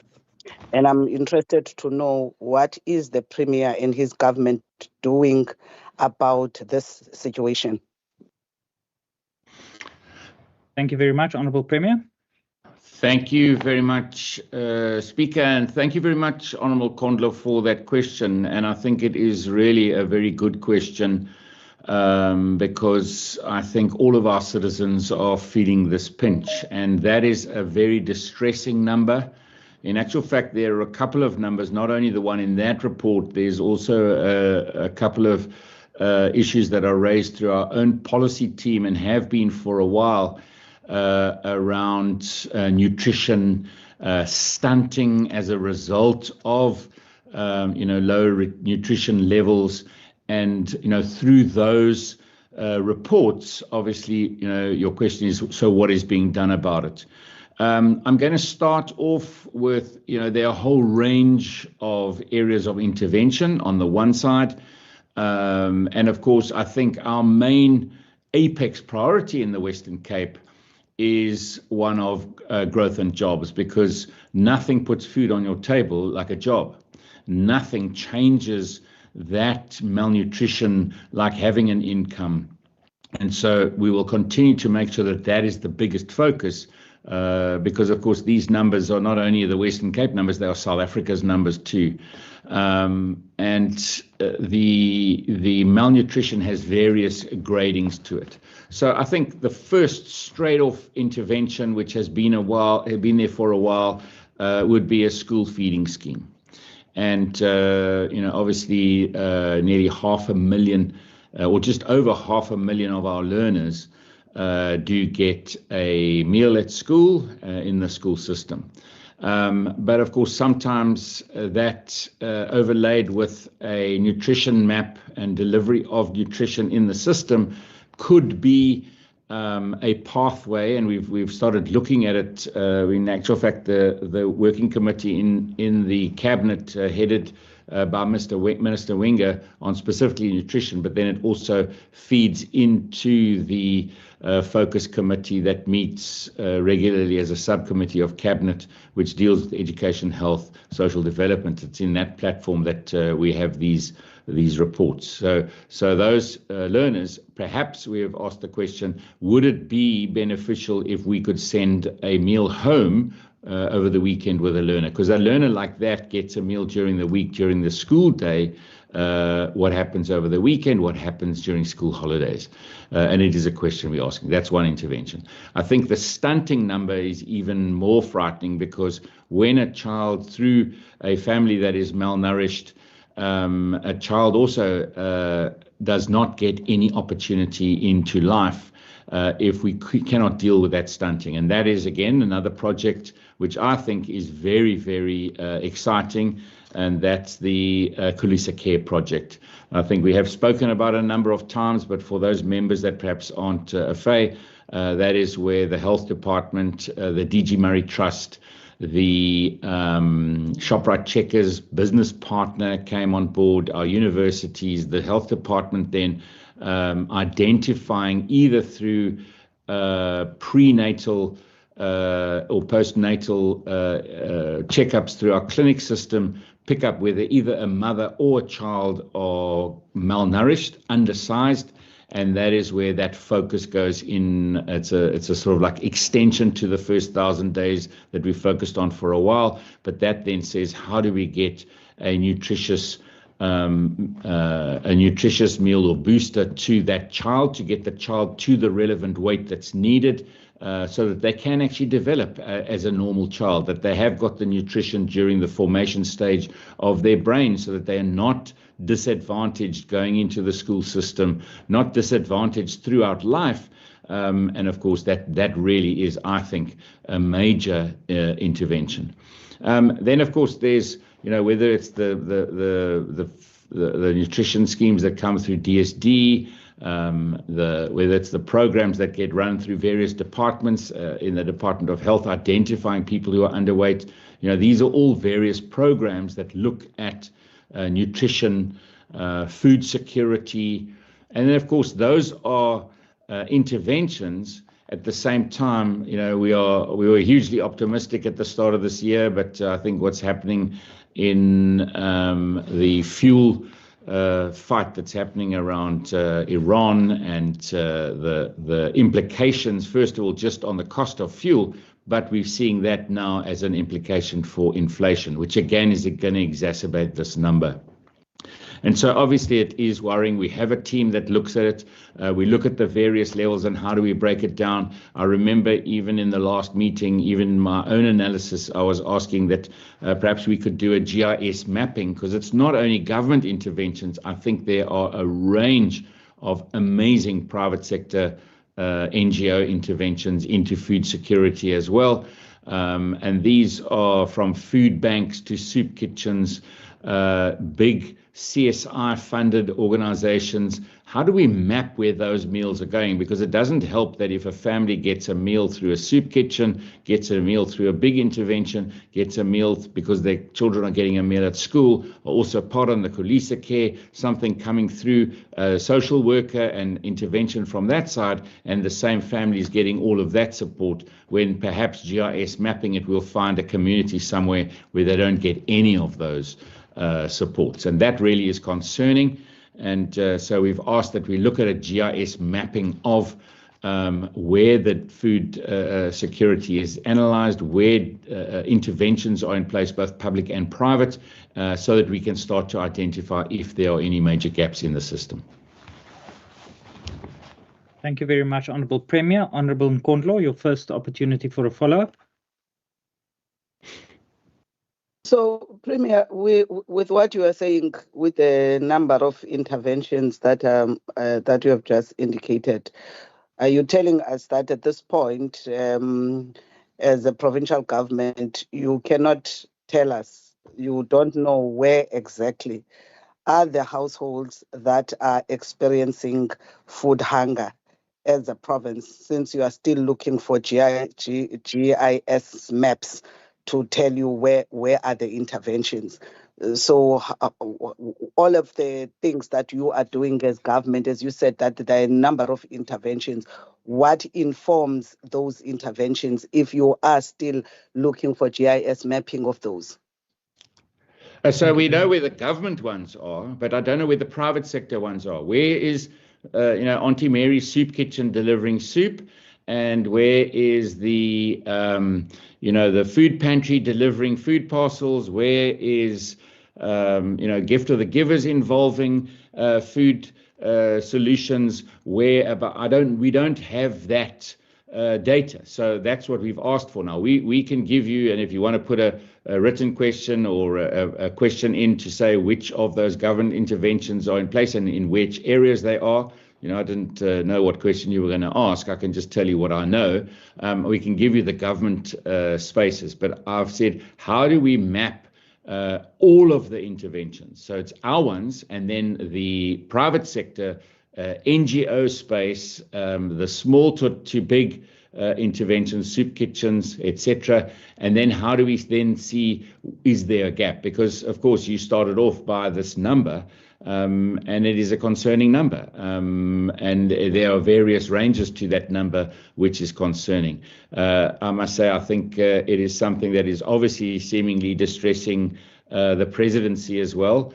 Because I was very encouraged when Operation Vulindlela asked me to explain what I've just said to the members around Kulisa Care, because the president was also, not happy by looking at these numbers across our country, and was very interested into this in one of our interventions, which was this one on Kulisa Care. So looking at how do we actually take the learnings from the Western Cape into other areas of South Africa. But, the mapping is who else is doing it, and how do we map it? I don't know if we'll ever get to a full accurate number, because, I spoke to a lady today in Tafelsig who says she operates a soup kitchen. She was very grateful for the last time I saw her, which was about a year ago, and she needed a gas cooker and some pots. And she does soup kitchens and for the most in need. But she said she can't do it all the time, but she does it, every now and again, at least once or twice in a month. How do we map that? Who is actually getting that benefit? So that's, for example, why I'm asking that question about GIS mapping. It's not the government interventions, it's the private sector interventions. And it's primarily that's to look for a risk analysis to say, are there areas where no one is actually intervening? And that's what we really need to look at. Thank you very much, Honourable Premier. Honourable Nkondlo, your final opportunity. Chair, maybe we must adopt the NA National Assembly approach, where a member is allowed, because the Premier and myself, perhaps he missed what I was asking, because I was asking where are the households that have been indicated in these studies? Are they aware so that the interventions that they're doing are actually informed by those? Actually, the study in 2024 tells you that the city of Cape Town is the highest in all the metros, is leading with 240,970 households in the city of Cape Town. And the question is, where are these households? Where are the programs of government that the Premier is talking about, so that we can be able to say whether the interventions that we are doing are making any reduction onto this specific number? So that was the question that I was asking, is to have programs and to understand where exactly. One question that Premier in Khayelitsha and Gugulethu, as an example, these in one of the studies of the UCT, the two has been actually mentioned as the highest areas where you find food hunger. And the question again, what are the government interventions in Gugulethu, in Khayelitsha, which are directly to the households that have been mapped by government and where government is spending its resources, so that we can follow up and oversight and see those programs? Thank you very much, Honourable Nkondlo. Honourable Premier. So as I said previously, we can give that to you. You just need to put it in writing. We'll show you exactly where they are, what decision making was put in place as to why that intervention was in place in that specific area. We can give that to you, no problem. You just need to put that in writing. That's very hard to give you those nuts and bolts when it's an unannounced question without notice. I think I have answered your question into what those interventions are, amongst probably many more. But we can give you all of that detail should you need it. Thank you very much. Can I just ask the clock to be stopped? Honourable Nkondlo, is that a point of order? Yes, Speaker, I thought you were going to do it yourself. This is the purpose of unannounced. The Premier cannot want to be the one that dictates what is it that I must ask in a written question, because I also do not have any prescription that says for an unannounced question, this is what I can ask. It is unfair of him to choose not to answer my question on the basis that I must put it on writing, because then it deprives me the questions that I'm asking. I hear your concern, Honourable Nkondlo. I think I heard the Premier saying he does not have the information at hand, and he will provide it to you by using different. So he does not know. The answer is he does not know. Okay, Honourable Nkondlo, I'm not going to get into a dialogue. You raised a point of order. I'm responding to you on that point of order because I heard the Premier stating that he will provide you with that information. And that's nothing new, whether it's oral questions or that gets asked as a follow-up in the House or any other mechanism. That's nothing new. I'm going to continue. You are biased, Speaker, because now you are adjudicating on the question, but you had said previously. No, I'm not adjudicating on the question. If you, Honourable Nkondlo, if you pose, you rise on a point of order and you do not agree with my ruling, there's again a mechanism. I'm telling you what I've heard as the presiding officer. I'm not adjudicating on the content and the input. I'm giving you what was stated and as can be read from the Hansard. Honourable Christians, you may continue. Thank you, Speaker. Premier, the ongoing Western Cape housing crisis negatively impacts our communities with overcrowding, backyard dwellers, and unsafe informal settlements. This fuels social instability, hopelessness, and rising inequality amongst communities. What is your government doing to address this housing crisis? Because the demand is more than the supply. In Cape Town, for instance, we had 400,000 a couple of years ago, 2024. Now we have 600,000 people on the wait list just in the city of Cape Town, Premier. So the demand is more because of the immigration in the Western Cape. What is your government going to do differently? Because we're falling behind year after year. Thank you, Premier. Thank you very much, Honourable Premier. Thank you very much. So I think, obviously the first part of that question is that, the more that people come to this province to look for housing opportunities, work opportunities, that doesn't drive a budget change. So we don't just suddenly get more money because people migrate here. And unfortunately, I wish it was the other way around. And when it does happen, it happens years later. And in actual fact, if you read the last piece written by Minister Simmers, it will show that in reality, in actual fact, the human settlements budget has decreased to the province year on year in real terms. So, that in itself is a major problem. It would be really nice if everybody was fighting for more budget. Secondly, I think that is why we drive so hard that, exactly as I said, in poverty, nothing changes your poverty line like a job. Nothing enables you to have your own home like a job. And, a state is going to be very difficult for the Western Cape. It's going to be very difficult for South Africa to build ourselves out of every single person getting a free house that needs one. We've got to try and find a mix that enables us to do it. I think some of the innovative ways in which we have been approaching this problem are very interesting. We are trying new things. And I think the innovations and the things that we are trying in the Western Cape, I'm seeing them as being influencing decision-making in other provinces. So, for example, I think the biggest project that's tried to change the way we do things has been the Conradie site, and I'm sure the Honourable Member has been there a few times. And the really exciting part for me is that now in phase 2, where it's got commercial activity, it's got schools, even an Apex private school now being built there. And that has influenced how our thinking has been on delivering of housing. So quite frankly, I look at the change in the announcements that have been made around affordable housing just in the inner city. I think about the number of properties that we have announced as a provincial intervention that comes on the back of the learnings there. But it's not as if it's only in the city of Cape Town. I think about the developments in Mossel Bay. I think about the developments in George, in Saldanha Bay and in Drakenstein, and how we're trying to do these things differently. Of course, what we deliver versus the budget is also changed over time.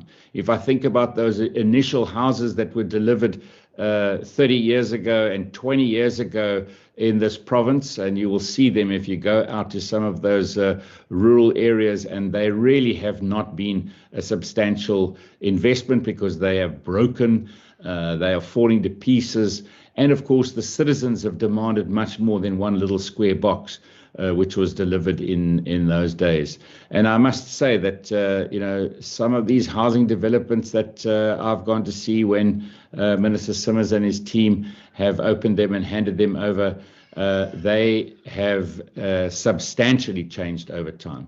But I come back to the initial part of the question, which was, we've got this ever-growing pressure on our system, and in actual fact, waiting lists are getting longer and not shorter. I don't know if there's any part of South Africa where the waiting list is dealt with and getting shorter, other than perhaps places like Butterworth, but that means everybody's leaving, and maybe there's not so much demand anymore. But that is our problem in the province. We have a province that you have a better chance of getting a job than in any other province, and so it attracts more people.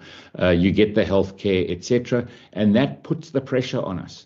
I would be very happy for the Honourable Member to actually come up with some different solutions on how we could innovatively solve this problem. It is about a policy position. It is about how we have to deliver housing, both free as well as affordable. Perhaps one last point on that is I think an initiative tried by the City of Cape Town, which I think is going to start to bear fruit, is where people in the past received a home on a piece of land, and the city has given them the opportunity by giving them the planning approvals, discounting the initial costs of development, and enabling a single hopace as we know it to then actually almost be demolished, and 6 higher density units go up on that same property, which enables that individual to have not only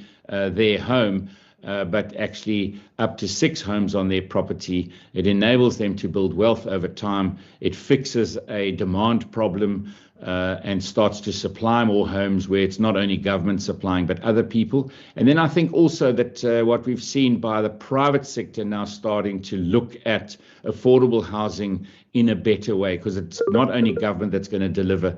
I think private sector also has to come in and see, because of supply and demand, they can also compete. Even if we've got to just put a small subsidy in, they can start to compete in the affordable housing market. And that's what we're seeing about the inner city development, where we're putting it out to tender with our properties. Thank you very much. Thank you very much, honourable members. That brings us to the end of questions to the Premier without notice. We move on to statements by members in terms of Rule 145, and I recognise the DA.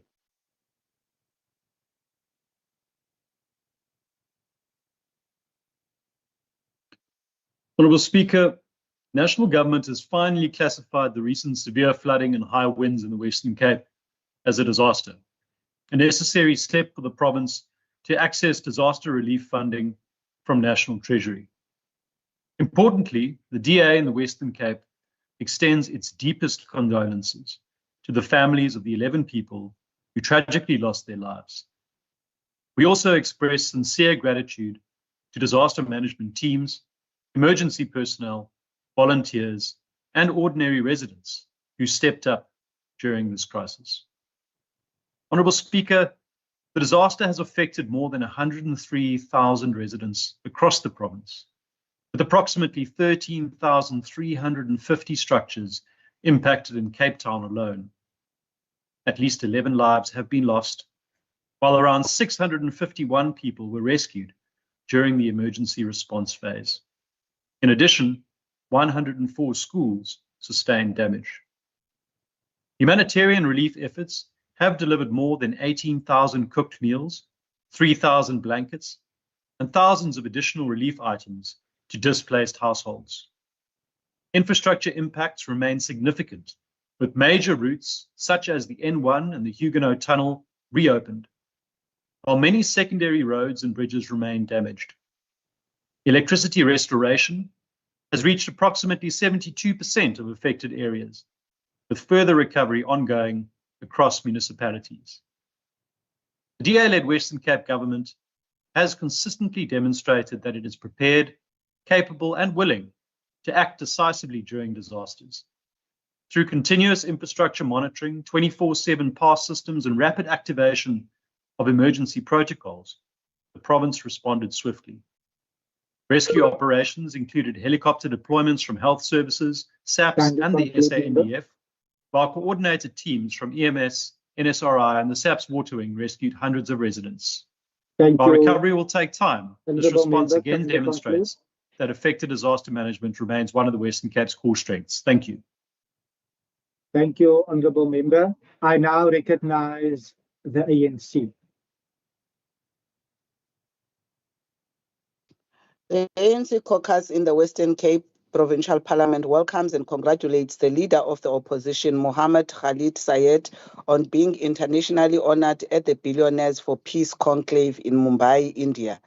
As an I Am Peacekeeper Champion Peace and Justice awardee by 4 Nobel Peace Prize laureates today. This recognition comes at a time when the Western Cape increasingly resembles a killing field for the poor, where gang violence, gender-based violence, femicide, drugs, and deepening social neglect continue to rob our communities of safety and dignity. In the face of this crisis, Comrade Sayed has diligently and fearlessly executed his responsibility as leader of the opposition, ensuring that the suffering of ordinary people is not normalized or ignored. Under his leadership, the ANC caucus has consistently held the DA-led provincial government accountable for its failures in protecting vulnerable communities, confronting rising violence and responding adequately to the cries of women and children living under constant fear.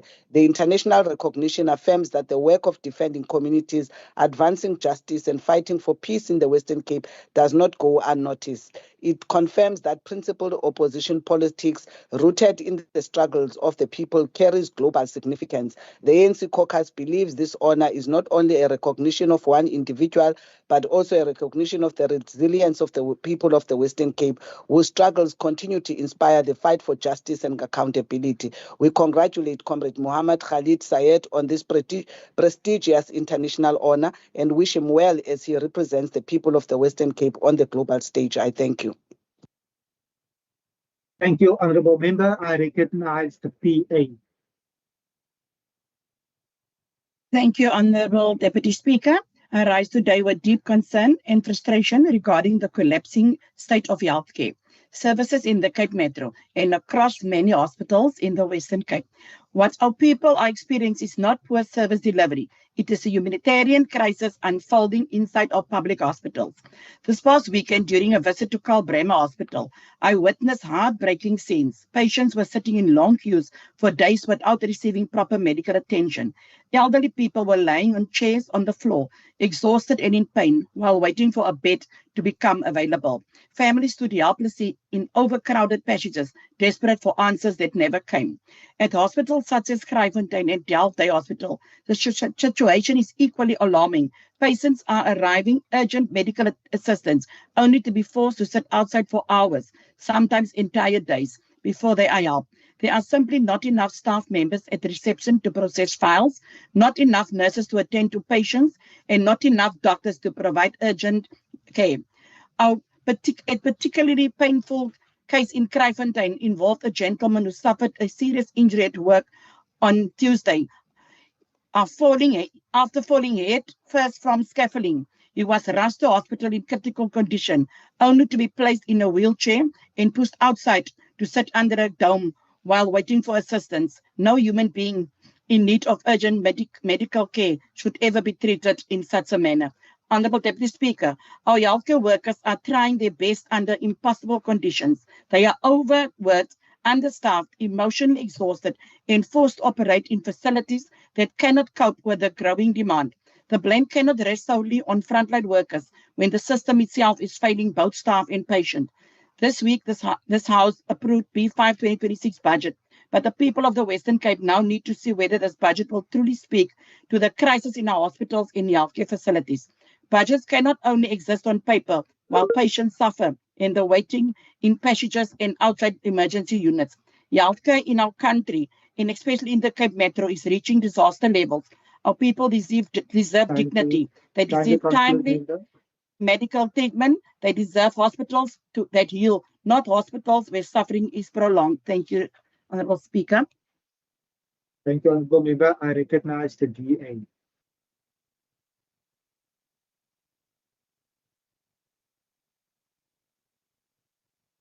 Speaker, Favitra, you recognize? Honourable Deputy Speaker. Honourable Deputy Speaker. I recognize the DA. Honourable Deputy Speaker, this is a bittersweet month of May. It was in May that South Africa became the #1 exporter of citrus in the world. The DA takes this opportunity to acknowledge our farmers for their resilience despite the many challenges they continue to face. For long, our citrus farmers have been caught in trade disputes on multiple fronts, from citrus black spot to false cotton moth regulations, where the European Union imposed a strict mandatory and treatment regime. South Africa advocated for its existing systems approach, but these concerns fell on deaf ears. In June 2022, EU introduced stringent regulations requiring all citrus imports from affected regions to undergo specific cold treatment protocols aimed at eliminating potential pests. This required oranges to be pre-cooled to below 2% for up to 25 days before importation. However, this method is extremely expensive and causes chilling injury to organic and premium quality fruit, rendering it unsellable. The South African citrus industry is estimated to lose approximately 3.7 billion rands annually in compliance costs and damaged stock. The matter remains locked in a tense stalemate at the World Trade Organization, while South Africa's citrus industry continues to face severe financial pressure as the legal process drags on.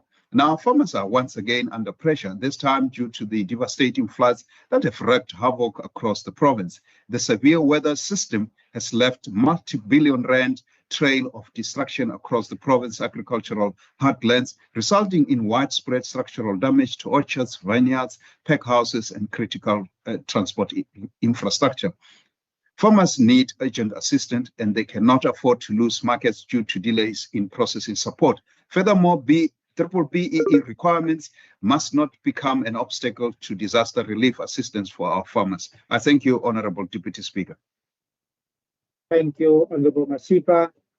I have noted that there is no EFF member present, hence I will recognize the NCC.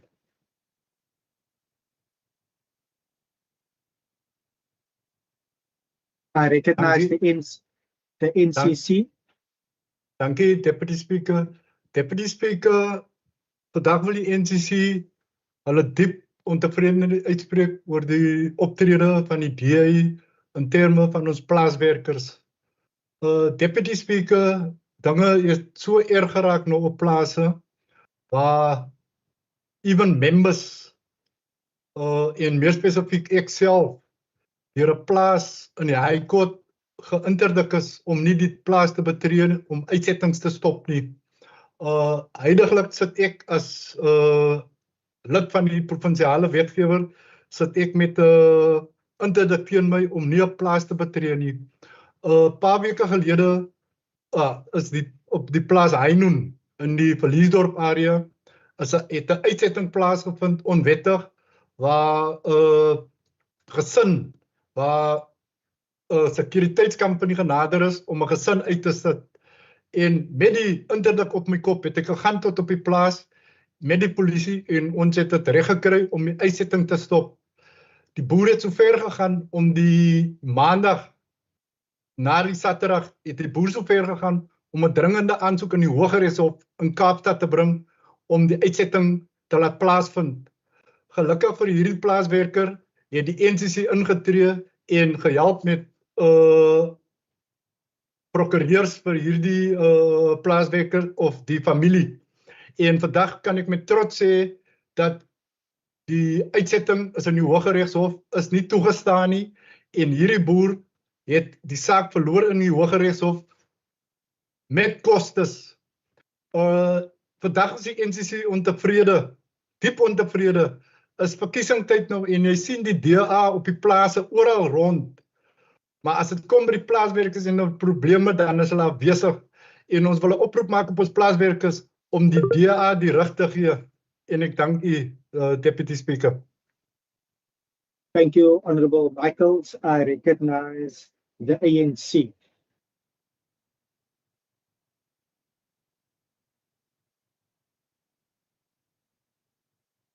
I recognize the ANC. Thank you, Deputy Speaker. Deputy Speaker, the ANC caucus in the Western Cape Provincial Legislature conducted oversight at the Matthew Cornway Clinic, and what we found was heartbreaking, unacceptable, and deeply insulting to the people of Khayelitsha. Thousands of residents are forced to queue for healthcare in a facility that is overcrowded, unsafe, and collapsing under pressure, while the DA-led Western Cape government and the city of Cape Town continue to neglect poor and working class communities. Deputy Speaker, the clinic sees 400 patients daily and over 8,000 every month.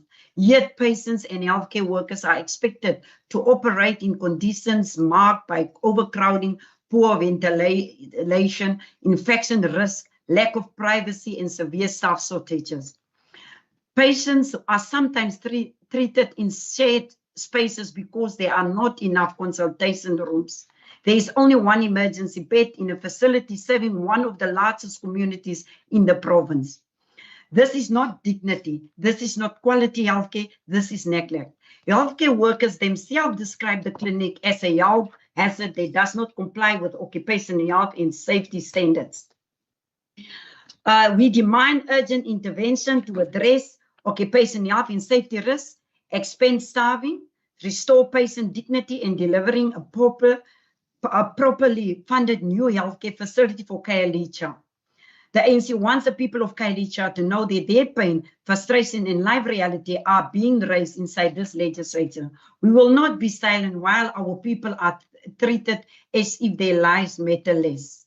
The ANC will continue with oversight visits because oversight is a constitutional responsibility, not a favor from the executive. I thank you. Thank you, Honorable Van Vogel. I recognize the DA.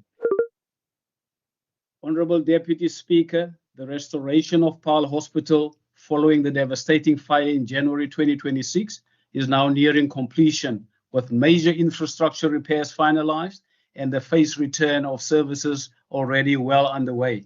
What was initially expected to take up to 12 months has, through coordinated effort and disciplined implementation, been achieved in just 6 months, well ahead of schedule. The Western Cape government made 67 million rand available to support the urgent restoration and strengthening of the facility, ensuring continuity of care whilst repairs were underway.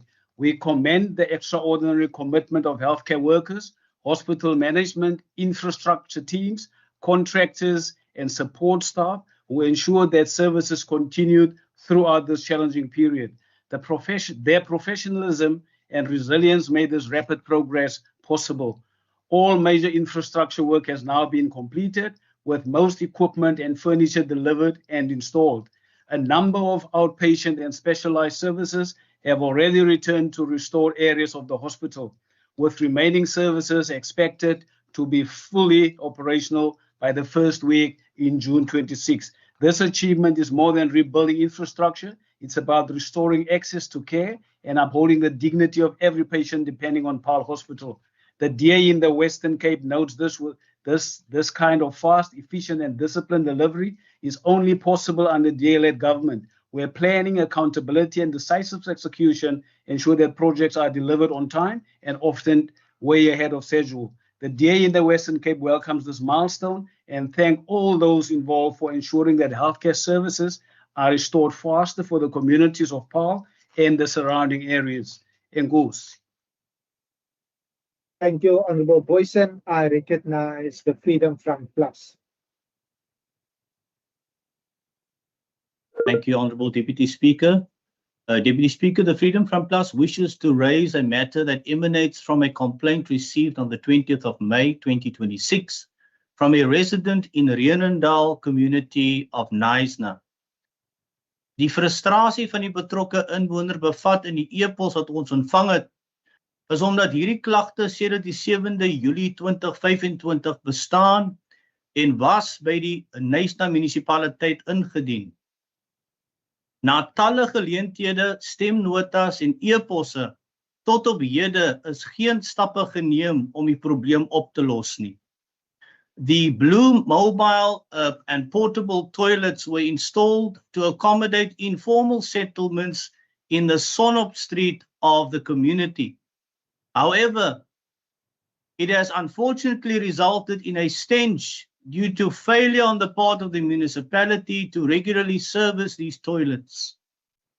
Further to this, taps were installed to provide water to the informal settlement, but the wastewater now flows down the streets, creating health risks to children and residents living in formal houses in Sonop Street. These toilets, as Deputy Speaker, must be relocated, serviced regularly, and a suitable water drainage system must be considered immediately as winter rain worsens the situation. Ons doen dus 'n beroep op die Knysna munisipaliteit om sy grondwetlike plig na te kom om 'n veilige en gesonde omgewing te bevorder, om die verskaffing van dienste aan die Renendal gemeenskap te verseker en om te verseker dat diensleweringkontrakteurs hulle kontraktuele verpligtinge nakom. The Freedom Front Plus will therefore refer the details of this to the Mayor of Knysna and to the Department of Local Government, who has an oversight function for early intervention and action in the interest of the adversely affected residents and the public at large. Thank you, Speaker. Thank you, Honorable Marie. I recognize Al Jamal. Thank you very much, Honorable Deputy Speaker. Honorable Deputy Speaker, Bismillah ar-Rahman ar-Rahim.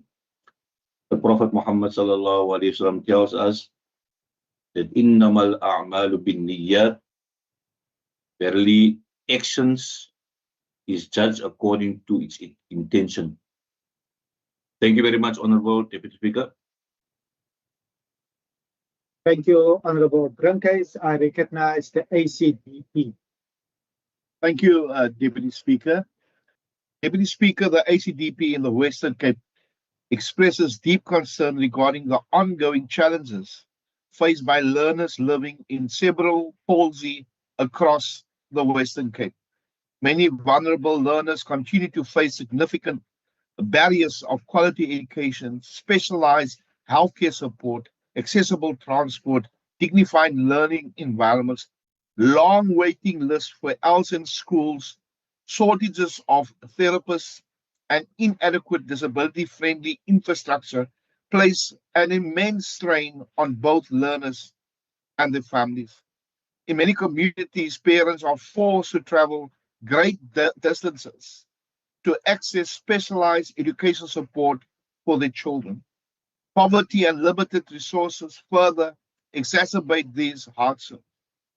The ACDP firmly believes that every child, regardless of disability, deserves an equal opportunity, dignity, and access to the quality education in a safe and supportive environment.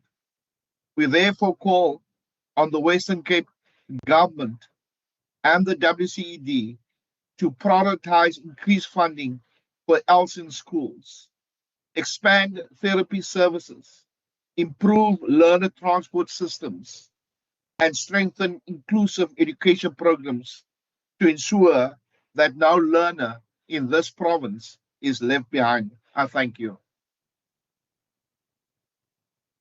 Thank you, Honorable Christians.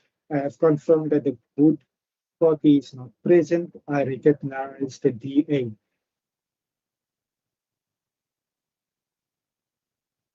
Honorable Deputy Speaker, the Standing Committee on Mobility recently conducted oversight at the Overberg Freight Rail Business Case Pilot in Bredasdorp, a strategic initiative aimed at revitalizing a key agricultural freight corridor in the Western Cape. At present, an estimated 99.8% of freight on this corridor is moved by road, with only 0.2% transported by rail, placing significant pressure on the N2 and increasing logistic costs for producers. This pilot seeks to shift at least 10% of freight from road to rail, which will remove approximately 40,000 trips annually from the N2 while reducing logistic costs by up to 30%. The business case demonstrates that although the current volumes present a viability gap, long-term modeling shows strong public value. Over a 30-year horizon, the shift to rail delivers major benefits through reduced congestion, lower emissions, fewer accidents, and decreased road maintenance pressures. This is exactly the type of corridor-based freight reform that should be actively encouraged. If we are serious about the freight reform, we must back initiatives like the Overberg corridor with the necessary investment and policy support to unlock long-term economic and environmental gains. I so move. Thank you, Professor Mbombo. Honorable members, in terms of Rule 145, subsection 6, I now give one or more of the members of the executive an opportunity to respond to member statements for not more than 5 minutes collectively. Is there any member of the executive?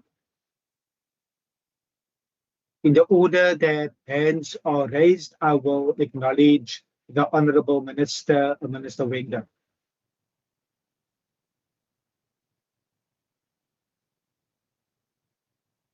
Thank you, Deputy Speaker. Just to respond to some of the statements made. First, obviously, we recognise that there is tremendous pressure on the system, but our healthcare workers really are doing their level best. This comes as a result of years of underfunding that the Western Cape's received for healthcare services, compounded by the COVID-19 pandemic, and then, of course, unhelpful things like DPSA regulations, which made it very difficult to recruit healthcare professionals into the service. But we are working as fast as we can to improve the services and strengthening the system as a whole. And we really do welcome the additional funding, which is allowing us to add over 825 additional staff members across the service. And that includes 316 nurses, 124 doctors, 38 allied health professionals, 80 emergency medical services personnel, and 278 support services staff, which will make a huge difference. It's the first time in a very long time that we have a budget that is a real increase, and we believe that the additional staff members will certainly help in relation to this. On Carl Bremer specifically, just to mention that there is a repair and renovation project currently in stage 4, which is preparation of the tender documentation, so will be happening quite soon, which will address the occupational health and safety as well as fire risks, and will make a significant contribution to resolving the immediate maintenance concerns raised. The R&R project will also include measures to improve operational flow within the facility and alleviate some of the operational challenges that the hospital is currently facing. In addition to this, there is a new acute psychiatric unit in planning, and this will also go a long way towards alleviating some of the pressures that the Honourable Member has raised.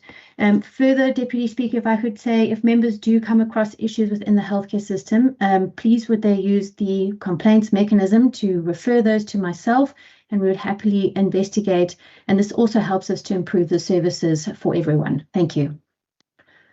Thank you, Minister Wenger. I recognize the Minister Wenger. Thank you, Deputy Speaker.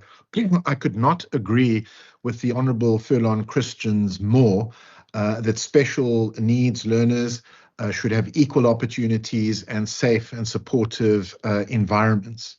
And that is precisely why this government has prioritised special needs learners. And if you look at the budget this year, we will be providing an additional 78 million rand for learners on the spectrum with autism spectrum disorder, and an additional 77 million rand for learners with profound and intellectual disabilities. And we do this precisely to expand access to education for our special needs learners. And this was symbolized by the recent opening of our Neurodiversity Center at the Axios School of Skills, which is a brand new world-class education facility for learners with special needs in the Western Cape. Thank you. Honourable members, with 1 minute and 12 seconds remaining, I see no further hands. That then concludes member statements. Honourable members, in terms of Rule 151, all notices of motions by members required to be delivered to the Secretary for placing it on the order paper. These motions have been duly submitted and has been published on the order paper below the line. We will now proceed in terms of Rule 150. I would like to inform you that in terms of Standing Rule 150, motions without notice pertaining to condolences and congratulations were submitted to the Programming Authority prior to this plenary on the 19th of May 2026. Members are also reminded that motions without notice pertaining to congratulatory and condolences will not be allowed in this sitting that have not been processed by the Programming Authority.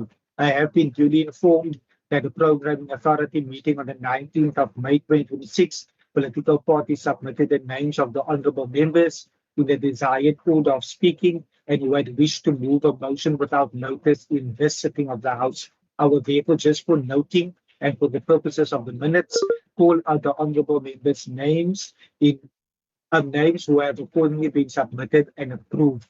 The following members' motions have been recommended for approval by the Programming Authority.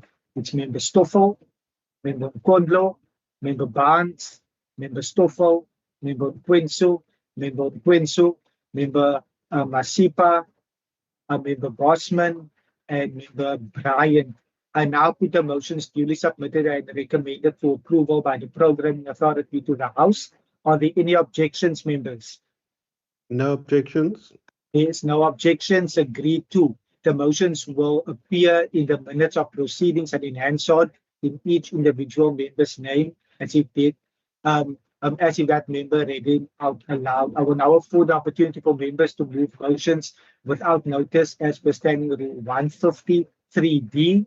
This could include motions without notice that have not been approved in the Programming Authority meeting. I now recognize the Honourable Adams.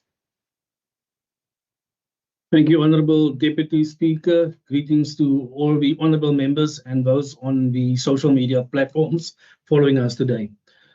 Deputy Speaker, I move with a motion without notice that the House notes with serious concern the widespread damage caused by recent floods and strong winds across the Western Cape, particularly affecting indigenous households, backyard dwellers, and residents living in informal structures.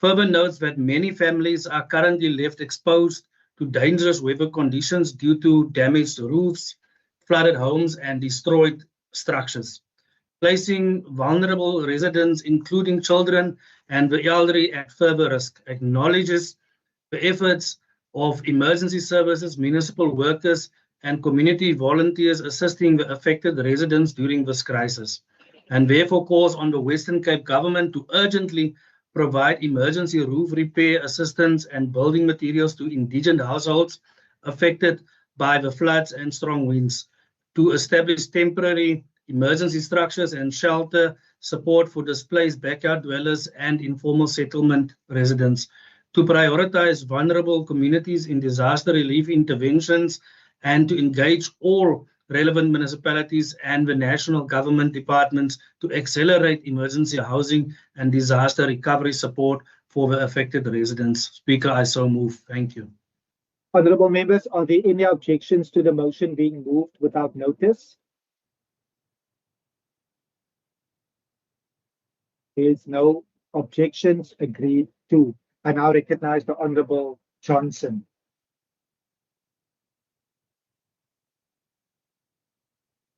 Thank you, Deputy Speaker. I move without notice that the House welcomes the presentation of the first annual report of the School Evaluation Authority, C, to the Standing Committee on Education in the Western Cape Provincial Parliament. Further notes that during the 2024-25 financial year, the C conducted 93 school evaluations across the province, including 89 two-day evaluations, one one-day evaluation, and 3 rapid-fire monitoring visits, with 2,261 teachers observed and 2,652 lessons assessed, acknowledges that the C is unique to the Western Cape and reflects the DA-led Western Cape government's commitment to accountability, transparency, and improving learner outcomes through evidence-based school improvement, recognizes the important role played by C in identifying both strengths and areas for developments in school, while promoting quality teaching, strong leadership, and improved governance across the provincial education system, and commends the C and its evaluators for their significant contribution towards strengthening education outcomes and ensuring that every learner in the Western Cape has access to quality education and the opportunity to succeed. I so move. Honourable members, are there any objections to the motion being moved without notice? There is no objections. Agreed to. I now recognize the Honourable Van Vogel.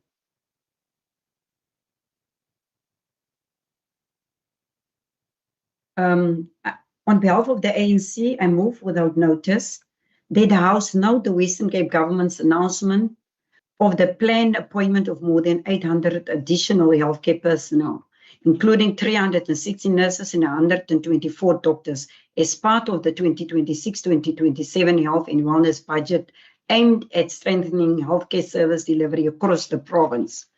The House further notes that this announcement comes against the backdrop of an ongoing and deepening crisis in the public healthcare system. The House acknowledges that while the appointment of additional healthcare professionals represents a necessary and positive step, it is not sufficient on its own to resolve the structural challenges facing the healthcare system, especially in working class communities, rural towns, informal settlement, and historically disadvantaged areas where access to consistent and quality healthcare remains uneven and inadequate. Further notes with concern that many residents continue to experience delayed access to medical treatment, medical stock shortages, postpone surgeries in under-resourced clinics, with vulnerable groups such as the elderly, women, children, and persons living with chronic illness and disproportionately affected by the strain on the system.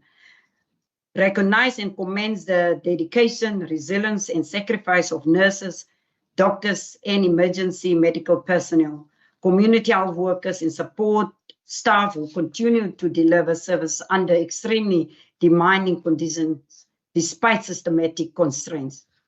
Express concern that persistent challenges in healthcare planning, infrastructure investment, staffing retention, and resource allocation continue to undermine the ability of public healthcare system to meet the growing demand for services. Further notes that the repeated concerns raised by the healthcare professionals, labor organizations, and affected communities regarding staffing levels, working conditions, and infrastructure backlog have not been adequately addressed in a sustainable and comprehensive manner.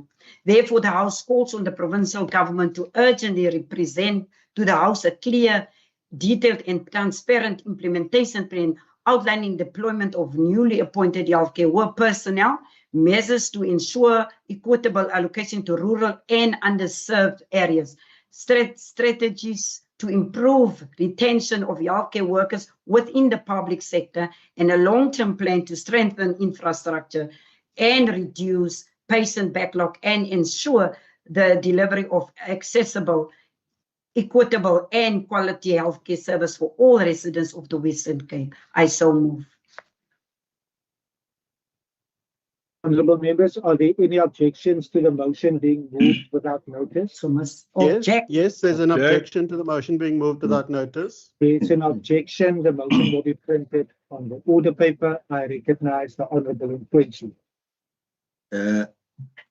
Deputy Speaker and the rejectionist, on behalf of the ANC, I move without notice that the House knows the recent taxi fare increases implemented across the province from 18 May 2026. Further notes with grave concern that these increases place an unbearable financial burden on poor and working class households who rely on minibus taxis as their primary mode of transport are now expected to pay between R2 and R5, more on a daily trips to school, healthcare facilities, and other essential services. Acknowledges that many commuters in townships, squatter camps, and rural communities are already struggling to survive under the weight of rising food prices, electricity costs, unemployment, and the broader cost of cost of living. Recognizes that transport costs consume a significant portion of household income for low-income families, forcing many residents to choose between paying for transport, buying food, or meeting other basic needs. Expresses concern that the absence of meaningful government intervention continues to leave vulnerable public transport alternatives remain unreliable and inaccessible for many communities, and therefore calls on provincial government and national government to urgently introduce and expand public transport subsidies for the minibus taxi industry. I mean, for taxi commuters, engage with the minibus taxi industry on sustainable relief measures and prioritize policies that protect the poor, the working class residents from the devastating socio-economic impact of the rising taxi cost. I so move. Honourable members, are there any objections to the motion being moved without notice? Object that it is being moved without notice. Okay. There's an objection. The motion will be printed on the order paper. I again recognize the Honourable Nkwensu. Honourable Nkwensu again. Thank you, Deputy Speaker. I move without notice that the House notes with deep concern the revelation that 837 rape cases in the Western Cape were closed between 2022 and 2025 due to victims allegedly being classified as untraceable.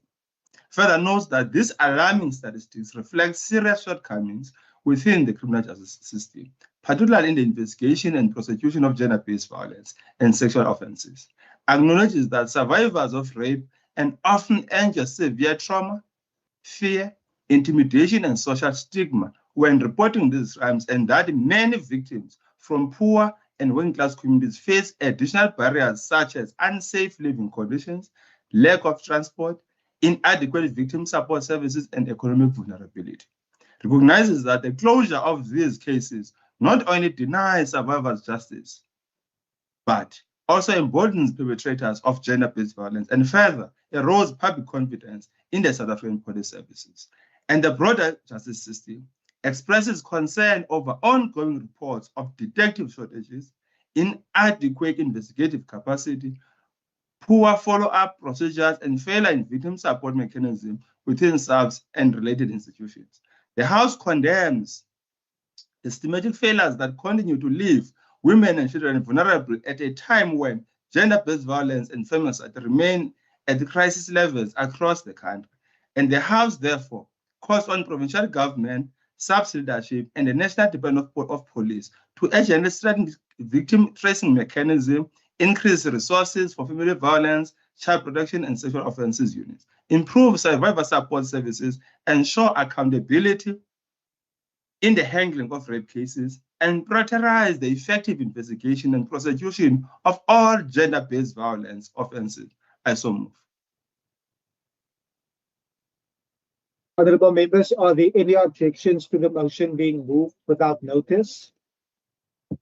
Object to it being moved without notice. There's an objection. The motion will be printed on the order paper. Honourable member, I will now note you to deliver your final motion without notice. Member for a minute doesn't follow this debate. Okay, but it's fine. I forgive her. Deputy Speaker, I move without notice that the House notes and welcomes the announcement by Cape Organization for Democratic Taxi Association, commonly known as CODETA, to introduce a cashless payment system across taxi operations in Cape Town from June 1, 2026, marking a significant step towards the modernization and digitalization of the minibus taxi industry in the Western Cape. Further, welcomes the potential benefits associated with this initiative, including improved commuter safety through reduced cash handling, decrease the risk of robberies affecting both commuters and taxi operators, and enhance transparency and efficiency within the public transport system. Acknowledges that the transition to cashless payments represents an important milestone in aligning the minibus taxi industry with broader global trends in transport innovation and digital financial inclusion, while strengthening the operational sustainability of one of the province's most widely used modes of public transport.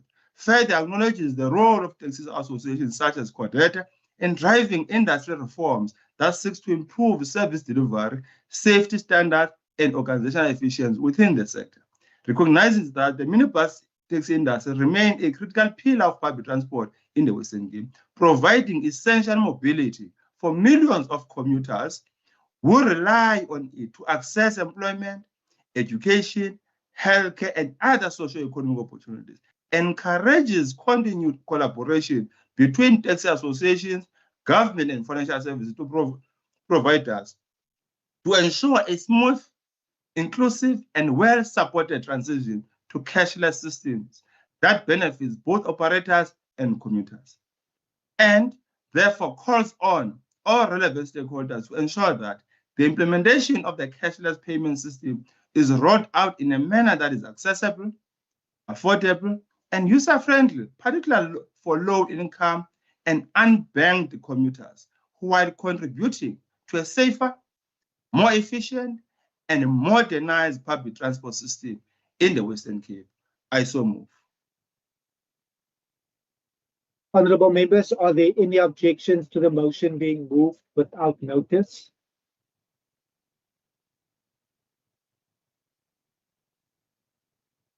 No. There is no objections. Agreed to. I recognize the Honourable Nkondlo. Thank you, Deputy Speaker. I move that the House notes with deep concern the devastating losses suffered by farmers and agricultural communities across the province following severe flooding and intense cold fronts that swept through the province. Further notes that the floods caused widespread destruction to crops, vineyards, orchards, livestock, irrigation system, roads, bridges, and other critical farming infrastructure in key agricultural regions, including the Hex River Valley, Grabouw, Elgin, Ceres, and Worcester. Acknowledges that many farmers, farm workers, and rural communities are now facing immense economic uncertainty as agricultural production, food supply chains, and export operations continue to be severely disrupted.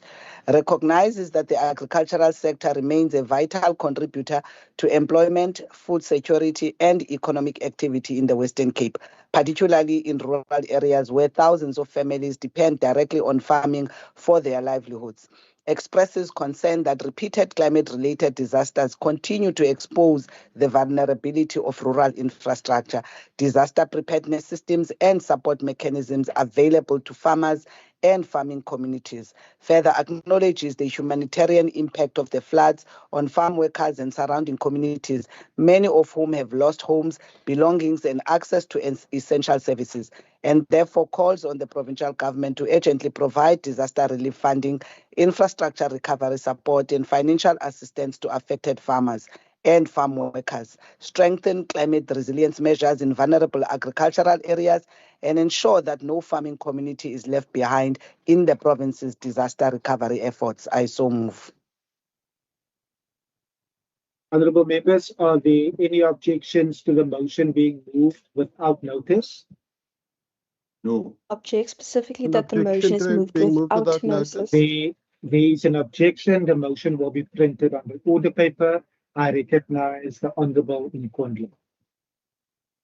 Thank you, Deputy Speaker. I move that the House notes the latest consumer price index data released by the Stats SA, which indicates that inflation has remained persistently elevated and continues to place significant pressure on the cost of living for households across the country. Further note, the recent figures show inflation trending at around the 3% to 4% range in early 2026, with notable upward pressure driven by key essentials such as food, transport, electricity, education, and housing, all of which form the bulk of household expenditure for low and middle income families. Acknowledges that while headline inflation may appear moderate in aggregate terms, the lived reality for poor and working class households is one of sustained cost of living pressure as wages and social grants continue to lag behind the rising prices for basic goods and services. Further acknowledges that food inflation, transport costs, and administered prices such as electricity and municipal tariffs continue to disproportionately affect vulnerable communities, particularly those in townships, informal settlements, and rural areas where households already allocate a large share of their income to basic survival needs. Recognizes that inflationary pressures are compounded by broader structural challenges, including high unemployment, slow economic growth, inequality, and dependence on imported fuel, which makes South Africa's economy highly sensitive to global price shocks. Expresses concern that rising living costs are deepening poverty, increasing household debt, and reducing disposable income, thereby limiting access to nutrition, education, healthcare, and other essential services. I so move. Honourable members, are there any objections to the motion being moved without notice.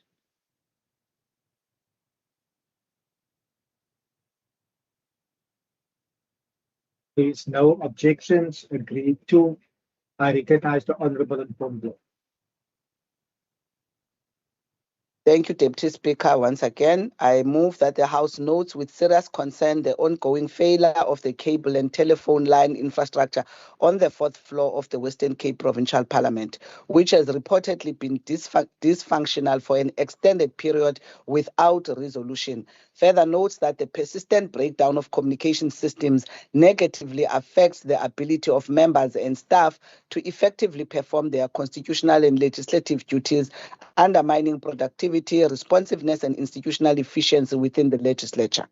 Acknowledge that in a modern democratic institution, reliable communication infrastructure is not a luxury, but a basic operational necessity required to ensure seamless governance, coordination, and public service delivery.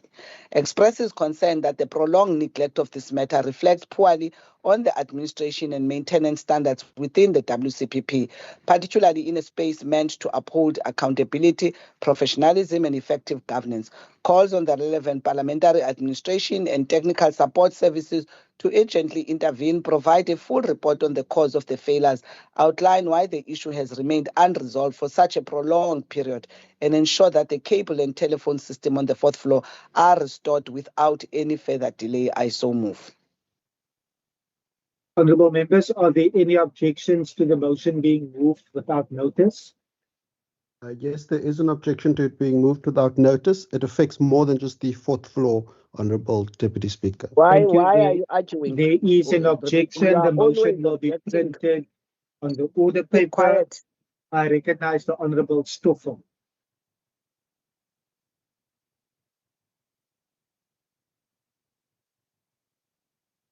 I recognize the Honourable Stoffel. I recognize the Honourable Masood. Oh, there. Honourable Stoffel. Thank you, Deputy Speaker. Move without notice that the House notes with great concern reports that the City of Cape Town has threatened residents and working class communities, particularly in Hanover Park, with fines up to 800,000 and possible imprisonment for operating small informal business from their homes. Further notes that many of these residents are pensioners, unemployed persons, and struggling families who rely on selling baked goods, sweets, fat cook sister, and other small items simply to survive amid deepening poverty, unemployment, and the rising cost of living. Acknowledges that South Africa informal economy remains a critical resource of income and dignity for millions of poor and working class households who continue to be failed by an economy that does not create enough jobs.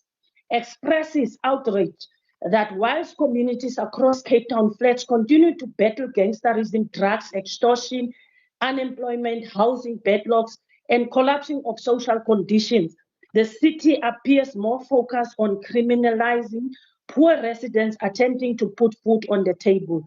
Further express concern that the aggressive enforcement of bylaws against vulnerable residents exposes the anti-poor and insensitive character of governance that prioritizes punitive action over meaningful economic support and community development. Calls on the City of Cape Town to immediately hold all intimidation and punitive measures against affected residents, to engage community and good faith, and to develop a humane developmental and a pro-poor approach that supports rather than punish informal traders and home-based entrepreneurs struggling to survive. I so move. Thank you, Deputy Speaker. Honourable members, are there any objections to the motion being moved without notice? Object. Yes. Objection. There is an objection. The motion will be printed on the order paper. I recognize the Honourable Masipa. Honourable Deputy Speaker, I move that this House knows with deep concern the catastrophic impact of the intense frontal systems that have battered the Western Cape. leaving our agricultural heartlands in a state of emergency. Notes that the record-shattering rainfall has caused the Breda River to burst its banks, causing widespread devastation from Rossonville and Worcester down through the Langeberg and Swellendam municipality, where orchards and vineyards were submerged. Further notes the severe damage to farming infrastructure in Robertson and Swellendam, including the evacuation of communities like the Silver Strand and the destruction of vital access bridges, which has left both commercial and smallholder farmers unable to reach their livestock or crops. Further notes that this severe blow to the citrus industry, particularly in the Langkloof and Gamtoos Valley, where farmers report losing up to 70% of their crops in certain blocks, alongside the total destruction of vital irrigation system, farm bridges, and the undermining of key export arteries like the N1 corridor.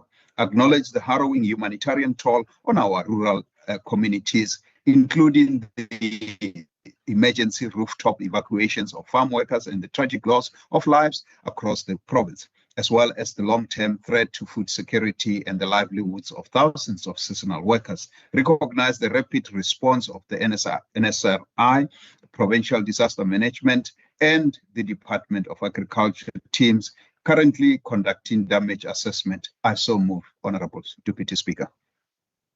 Honourable members, are there any objections to the motion being moved without notice? There's no objections. Agreed to. I recognize the Honourable Johnson.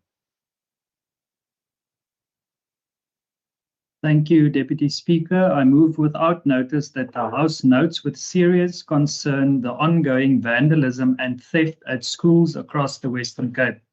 Further notes that during an oversight visit to the St. Lauris Pass Primary School, I witnessed firsthand the damaging impact that vandalism has on education, quality, and school infrastructure. Acknowledges that vandalism incidents continue to escalate during school holiday periods, with the March school holiday alone resulting in infrastructure damage amounting to nearly 400,000 rand, disrupting teaching and learning and placing additional financial pressure on the education system.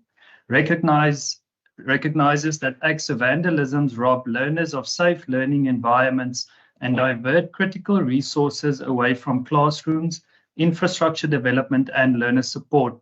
Further notes the work being done by the DA-led Western Cape government through interventions such as the expansion of the School Resource Officer program, strengthened school safety measures, increased investment in safer schools, and ongoing support for school infrastructure protection, and calls on communities, parents, civil society organizations, and law enforcement agencies to work together to protect schools as vital community assets and places of opportunity for all learners. I so move.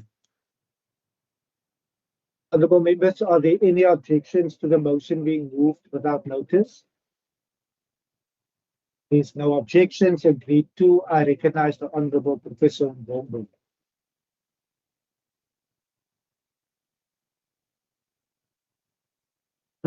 Deputy Speaker, I move without notice that the House notes the launch of the Go George bus route number 11, connecting Thembale to the George Route Mall Precinct.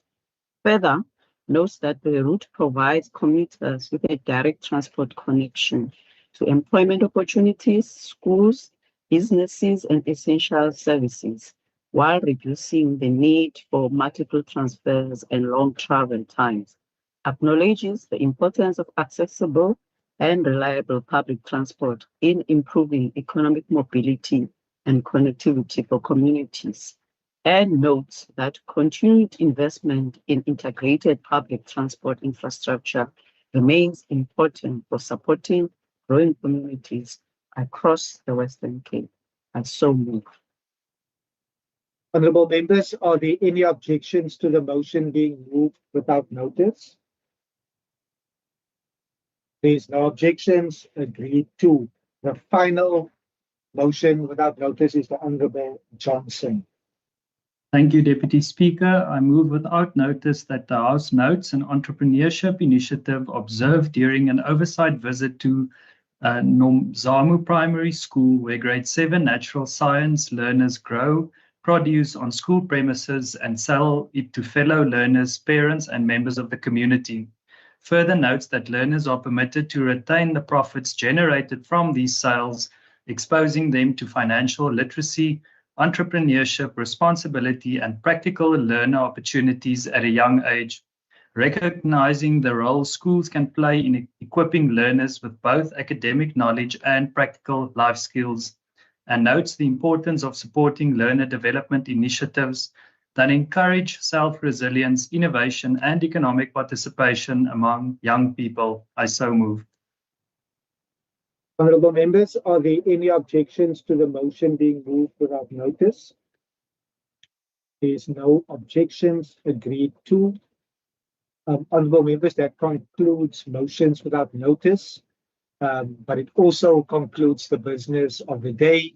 The secretary will now end the meeting. The House is adjourned.